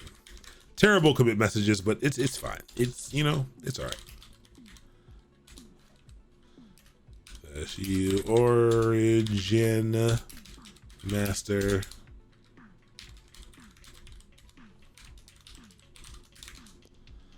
All right.